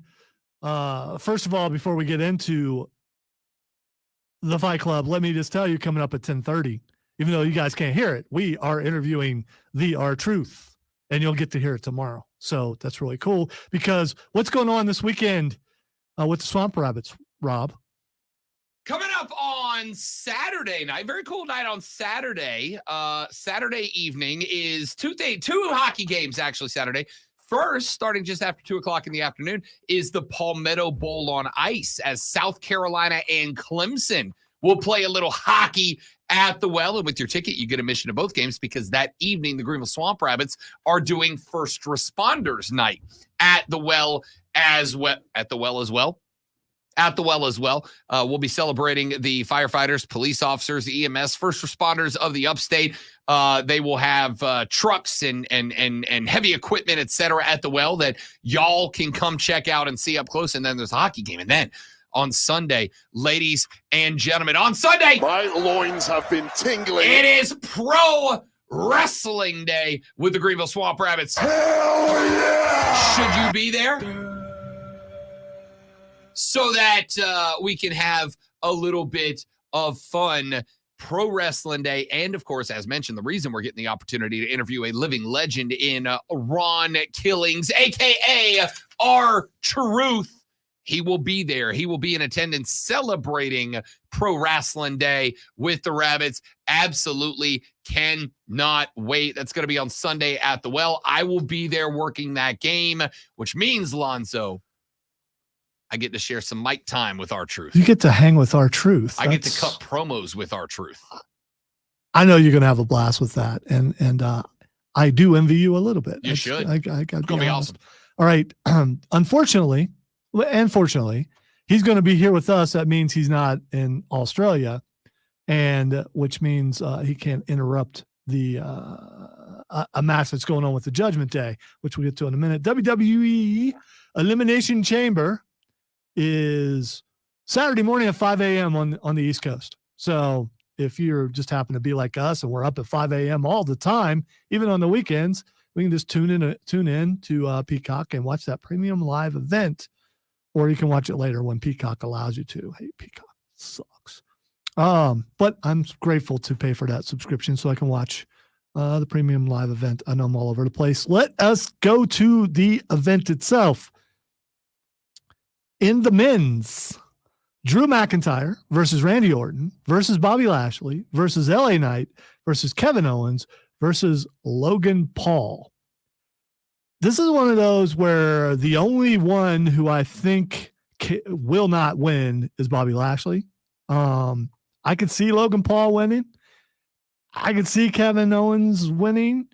I don't know how Randy Orton loses, but he will because probably Drew McIntyre is going to win this. McIntyre's my pick. I don't disagree. It's a real interesting chamber. Some big names. It should be very entertaining. Real good match. I think Drew McIntyre wins. I think he has been positioned well to be given a WrestleMania main event, which is effectively what you're competing for here. They've told a good enough story with Seth Rollins. Now you have got something very interesting happen the other night when McIntyre got a win via the bloodline. Again, you'll notice McIntyre did the opposite of Gunther. Gunther won with help from the bloodline. And what did Gunther do? He was furious about it, right? Because he knew that's a dishonorable way to win a match. McIntyre, on the other hand, because the mat is sacred. Yeah. Started making excuses for it, started talking about how that was deserved and all that. So I think you have set him up as an absolute and true chicken heel, and I think that's the perfect guy to line up across from babyface Seth Rollins. Give me Drew McIntyre. So in the midst of this, you always have that bruiser that puts someone through the plexiglass or something like that. You know it's going to be Bobby. I don't know who he's going to put through the glass. I do think that Kevin Owens and Logan Paul are going to do something stupid. Can't wait. That's it. I have nothing more to add. I can't wait. Kevin Owens, for jumping off the WrestleMania sign during the Thunderdome, will always be a top-notch moment for me. Logan Paul, can't stand him as a dude. Phenomenal wrestler, does incredible stuff. Those two are going to get after it, and I can't wait. Yeah, and it's his first chamber. Let's see if he gets out of it without getting hurt or something, because they are going to do something. When I think of Kevin Owens, I think of the well. And I think of him jumping off the stairwell. And he was just sitting there for a while and he was scooting down. I was like, is he going to? And then boom, there he went off and I used to think he was just scared of doing anything up high, but I guess it was all an act because he does it more than just about anyone. All right. The Women's World Championship is going on between Rhea Ripley, who's down under in her home country, versus Nia Jax, the uncrowned queen of WWE. Sorry, Charlotte. I know who I'm going with in this. I'm going for Rhea Ripley. I don't want her to win because I don't think she deserves to win. I think she's been that champion that doesn't really defend her belt. She goes around flaunting it, but I mean, she's not a people's champion. She's not what the women's champion needs to be. If Nia Jax were champion, she would take on all comers and would defend it like you should and represent WWE the way it needs to be, not the way Rhea Ripley is, which is it's just not a good look for the company. And now Rob is going to defend Rhea Ripley. I don't need to defend Rhea Ripley. Look at the crowd every time Rhea Ripley comes out She's from a the locker room. bossy, just telling Judgment Day what to do. I mean, who wants that person around? That's Rob is holding up his hand, by the way. Every woman I've ever gone for in my life. It's exactly the kind of woman I like.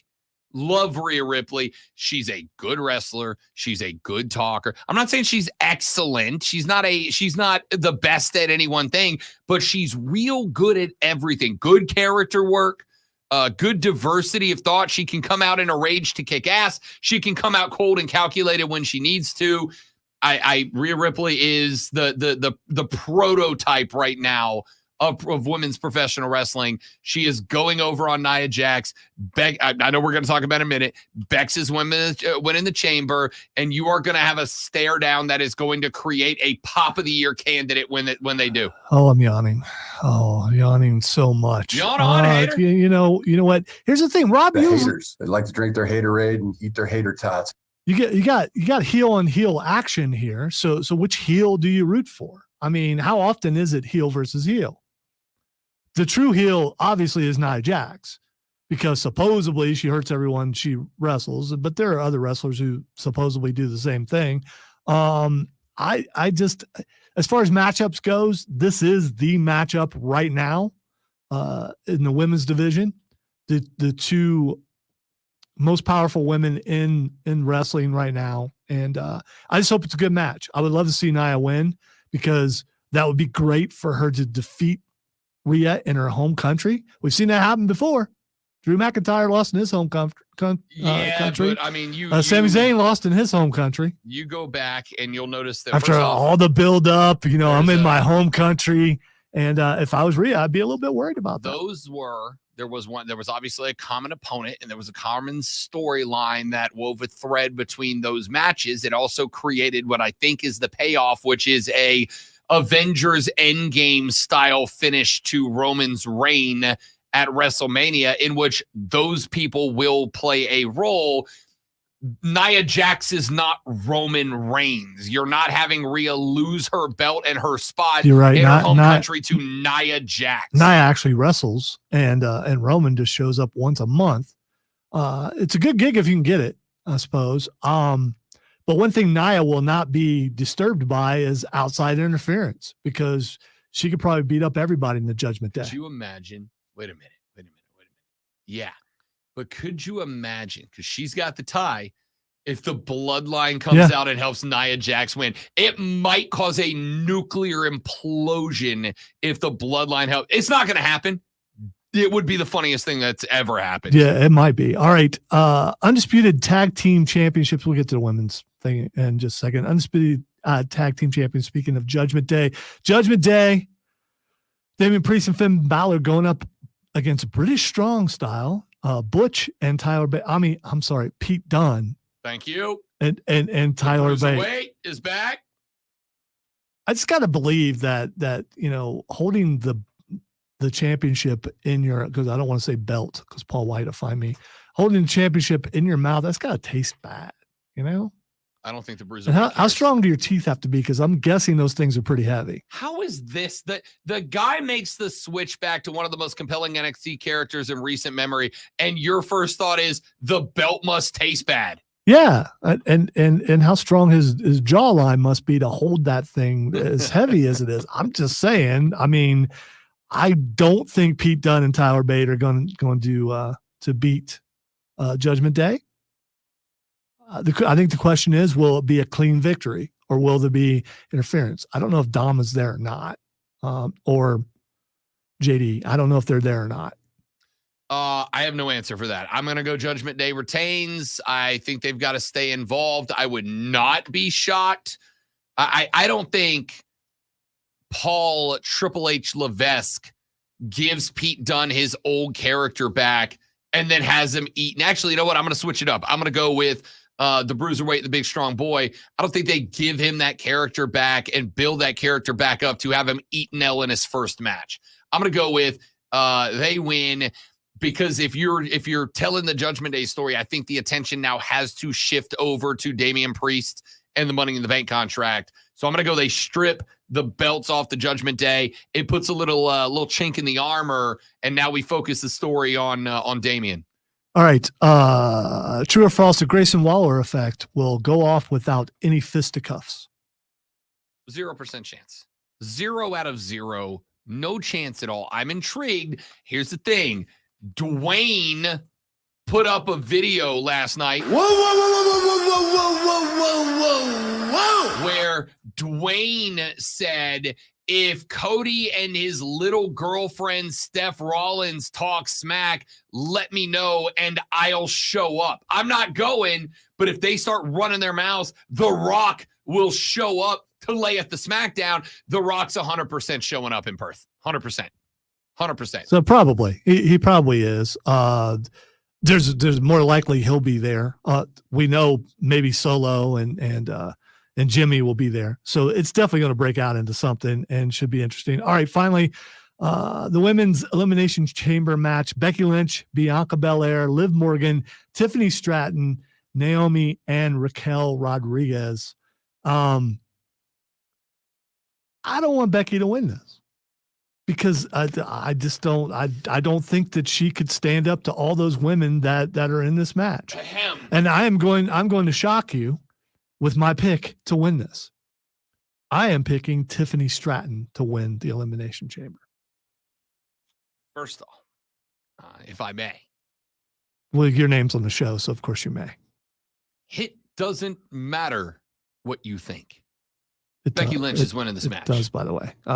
Rhea v. Becky is the inevitable conclusion. I think Tiffany Stratton, who has been phenomenal. Becky's daughter needs to let her eat some of those donuts so she can put some weight on. I don't know if you've seen those videos. Becky's trying to put weight on, and her daughter keeps taking the donuts and stuff. She is ripped. No, she not. is shredded. She is not. What do you mean she's not? She's not. She needs to put some of that weight back on. Back when her hair was flaming red and really long. And Becky is shredded. No. Shredded would be the only one more shredded Bianca than her Belair. is Zoe and Bianca. Those are the only two in better shape than Bex. Either way, doesn't matter. Becky v. Rhea is going to be the end of the night stare down. It is going to rip the roof off of that place.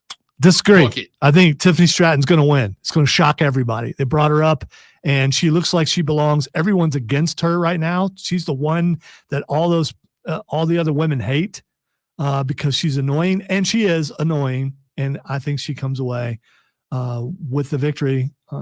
Get up at 5 a.m. and watch it. All right. I'm not going to do that, by the way, just so we're all clear. All right. We saw something for the first time that I recall in recent memory.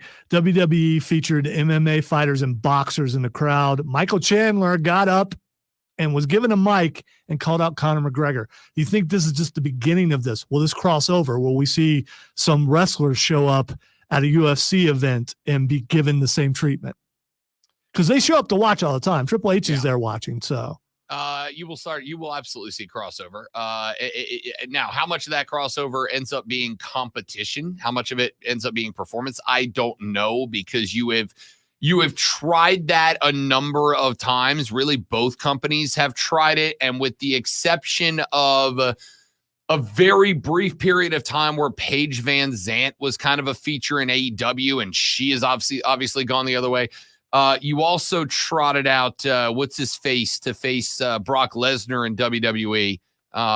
What was the other heavyweight dude that Brock fought? Cain Velasquez. No, was it Cain Velasquez? I don't remember. Yeah, and then he's kind of in jail. Yeah. So You brought out a couple of different guys to go after Brock, kind of give you that angle, and it sucked. It didn't work because they thought, well, let's just have them kind of have a half-speed shoot fight, right? Like, let's have them actually UFC fight. And the reality is, it just doesn't work. So you'll see crossover because obviously TKO is invested in WWE and vice versa. So it helps for them to put big name fighters at least around the ring at pay-per-view events that are drawing a few million buys around the world. And you're also watch the next couple of UFC cards. You're going to start seeing the Bobby Lashley's and the Seth Rollins and the Cody Rhodes showing up at those events in the Sphere or whatever as well.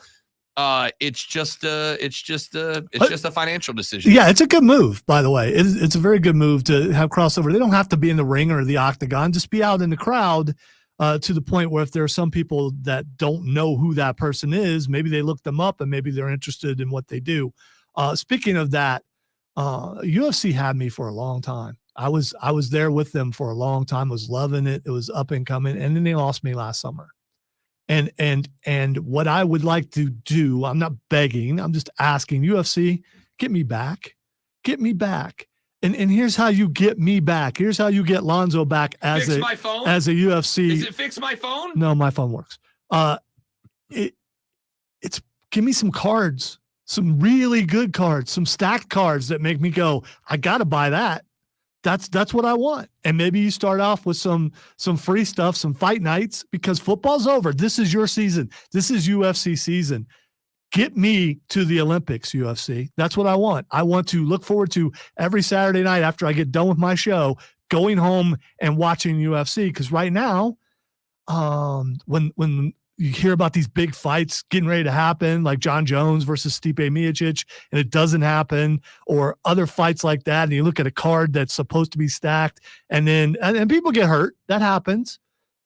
But I want a stacked card. I want something that I'm willing to spend money on, and right now, they just don't have me anymore, and I hate that because I want to be able to talk about this every week.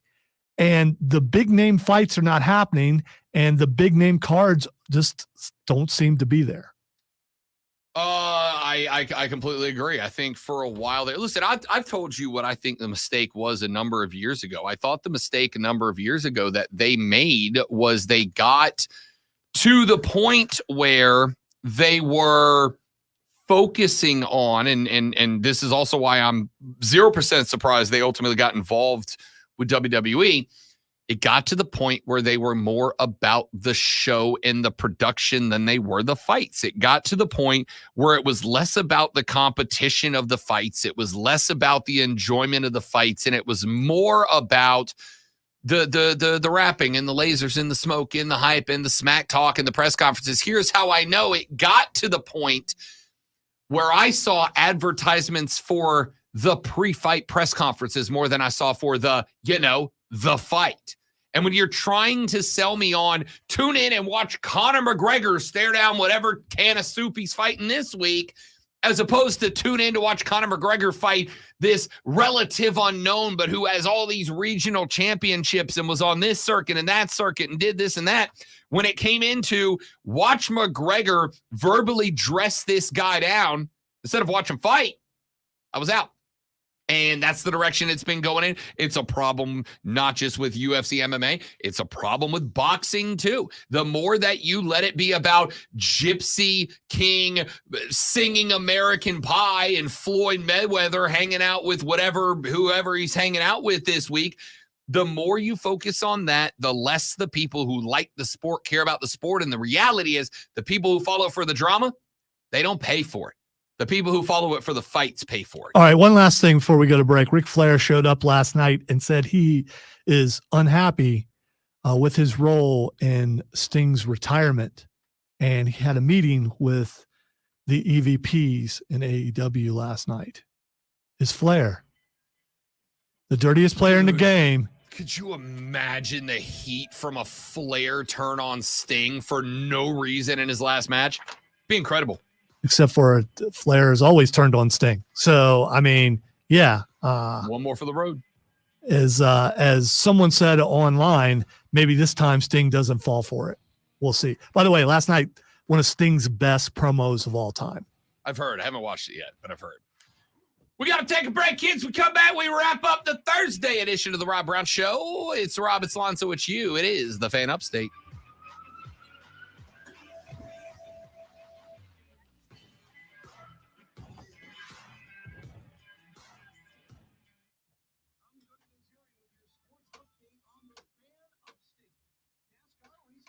All right, guys, excuse me just a minute.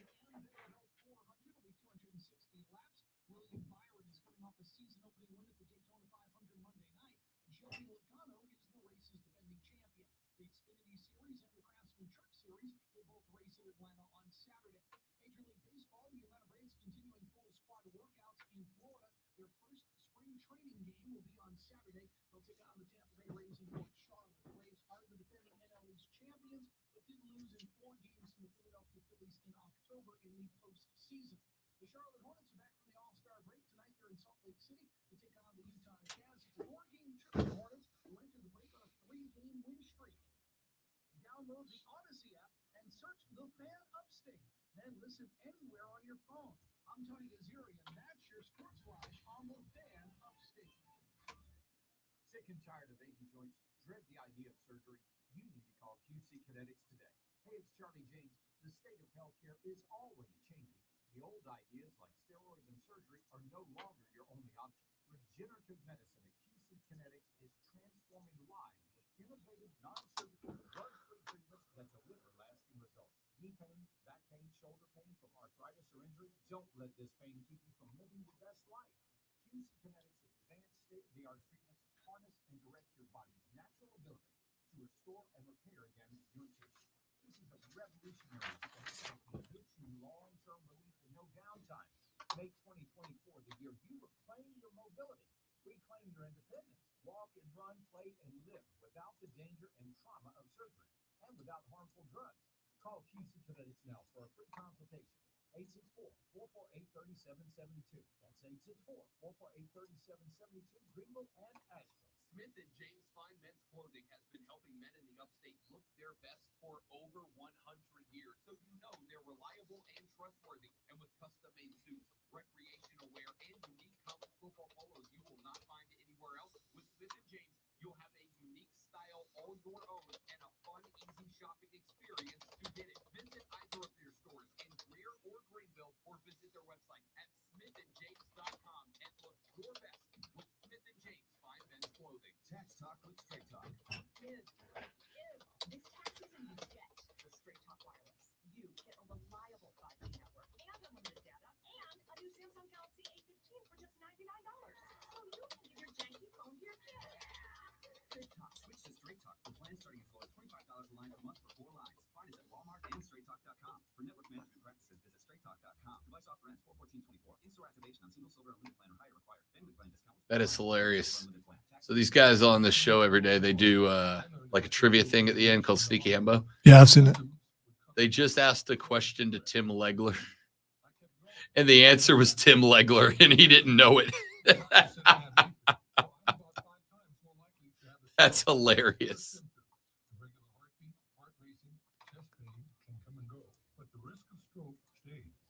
If you have symptoms, call a doctor. Visit NoTimeToWait.com. Sponsored by Bristol Myers Squibb and Pfizer. Welcome to AutoZone. What are you working on today? Brakes? We can save you 15% on that. We have OE quality Duralast brake pads and rotors in stock, ready for pickup or delivery. We also have calipers, brake fluid, tools, and anything else you'll need to do the job right. When you get Duralast pads and rotors together, you'll save 15%. It's just part of what makes us America's #1 brakes destination. From the Ingalls Market Studio, The Fan. Upstate. 97.7 FM Greenville. 97.1 FM Spartanburg. Always live from the Free Odyssey app. CBS Sports Radio.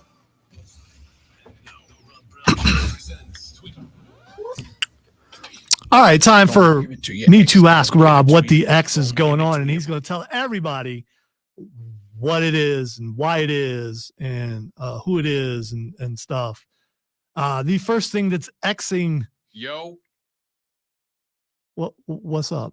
The first thing that's Xing is Ric Flair. Oh, well, you just told us. Mere minutes. No, for a different reason. Oh, for a different reason? Yes. Ric Flair's cell phone does not work right now. No, but we're going to get to that in a moment. The Rock is doing a biopic on Ric Flair. Okay. The Rock's production company is doing a biopic on Ric Flair. All right, so you interested in the biopic? Am I interested in it? Yes, I'm obviously interested in it. I'm only interested. We talked about this with the Beatles biopic yesterday. I am genuinely only interested in it if they're going to actually tell the story. I am talking about the dark portions of the life too. If they're going to make like this the plane crash and some other stuff, the alcoholism, the cheating, all of these things, if they're not going to give me the actual story of Ric Flair, then no, I'm not interested in it at that point. And I don't know if they can, will, are going to. I doubt it. And if they don't, much like I said yesterday with the Beatles, then I'm dramatically less interested. Who plays Ric Flair? Zac Efron. He's already he can't play two wrestlers. Chris Evans is the Torch and Captain America. That is true. And he was also in something else where it was a comic book character. He does that a lot. But Ric Flair is bigger than life. It's got to be someone bigger than life. It's got to be Bradley Cooper, right? Bradley Cooper. Bradley Cooper's too old to play a young Ric Flair. That's true. Well, they'd have to do different stages of his life if it's a biopic, right? Yeah, yeah. I mean, again, like I think Do you do that with makeup or do you do that with multiple actors? No, I think you do. I don't know. I'm interested. Like I said, it really to me just comes down to you got to tell the ugly part of the story. If you're doing biopics where you are only talking about the stuff that people on TV, it's pointless. And are they going to show the older son, Dustin, being left at home, and then later on Cody getting, Listen, Ric Flair's got. By the way, that's two different things. That's two different things. Ric Flair's got multiple kids, which some are very tragic stories. Yeah. You don't tell those, I'm not interested. Yeah, Charlotte. I mean, who plays Charlotte? There's just so many things about who could be what. But yeah, will Dusty Rhodes be in there? Will all the wrestlers, will they have to? Because think of them, they just did it with the Young Rock. Yep. So will they bring in actors that were in Young Rock to be in the biopic to play all those characters like Iron Sheik and all those guys and Sting and guys that Ric Flair had a lot to do with, Ricky Steamboat? I mean, will they do all that? I don't know. Such a long career. Honestly, it's such a long career. I don't even know how you fit it all in. Interactions in every decade with all the biggest names out there. And so, yeah, it's going to be interesting. All right. The next thing that's trending or Xing is Down Detector. I don't know. What is a Down Detector? Down Detector is a website where you can go if you are experiencing connectivity issues with any service, server, network, whatever. Down Detector is a kind of a crowdsourced site where you go and you log in and you say, hey, all right, I tried to get on Call of Duty this morning at 4:30 and the servers were unavailable. So if somebody has an issue, like if they, got to work at, let's say 4:30 in the morning and grabbed their cell phone and desperately needed to send a text to somebody and it said, hey, no network, you can go to Down Detector, and other people will say, yes, I'm not going to say what server, but let's say there was AT and T in the name, right? Like there were some letters. Those are common letters, yeah. And one was a T, and then there was an T. Then you could go and search for whatever coincidental server you happen to be on. And obviously Down Detector got a lot of traffic this morning because the apocalypse is here. No, my phone does not work yet. Yeah, I was going to ask you if your phone, so it's still down. That's bad. How is the world still functioning? And finally, hashtag National Chili Day. I'm all right. I'm a big chili guy. Chili has to have beans in it or it's not chili. No. Much like barbecue, there is a variety of styles within that genre of food that qualifies as that thing. Now, you can prefer it with beans in it. You can prefer it with meat. You can prefer it with no beans. You can prefer it with no meat. You can prefer it with sour cream, with cheese, without those things, whatever. Chili's chili. There's different styles. There's different tastes. And as far as I'm concerned, in the eyes of me, all chili is created equal as long as it's got some spice to it. And you should have to pay extra for it on your hot dog. Correct, because then it's a chili dog. That's it for us, ladies and gentlemen. Lonzo and I interviewing our truth here in about half an hour. We'll play that interview for you tomorrow on the show. We also have a whole show to do tomorrow. So come back. Have a great rest of your Thursday. I'm Rob. He's Lonzo. The Rob Brown Show returns tomorrow on the Fan Upstate. Yeah!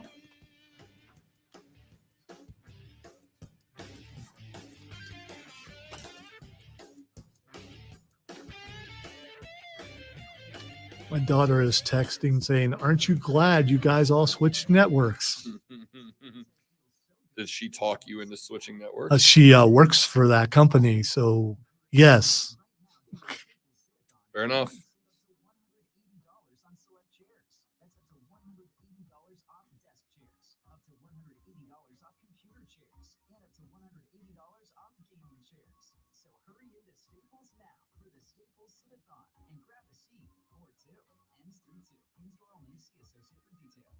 Diabetes, high blood pressure, anxiety meds, everyone's on them.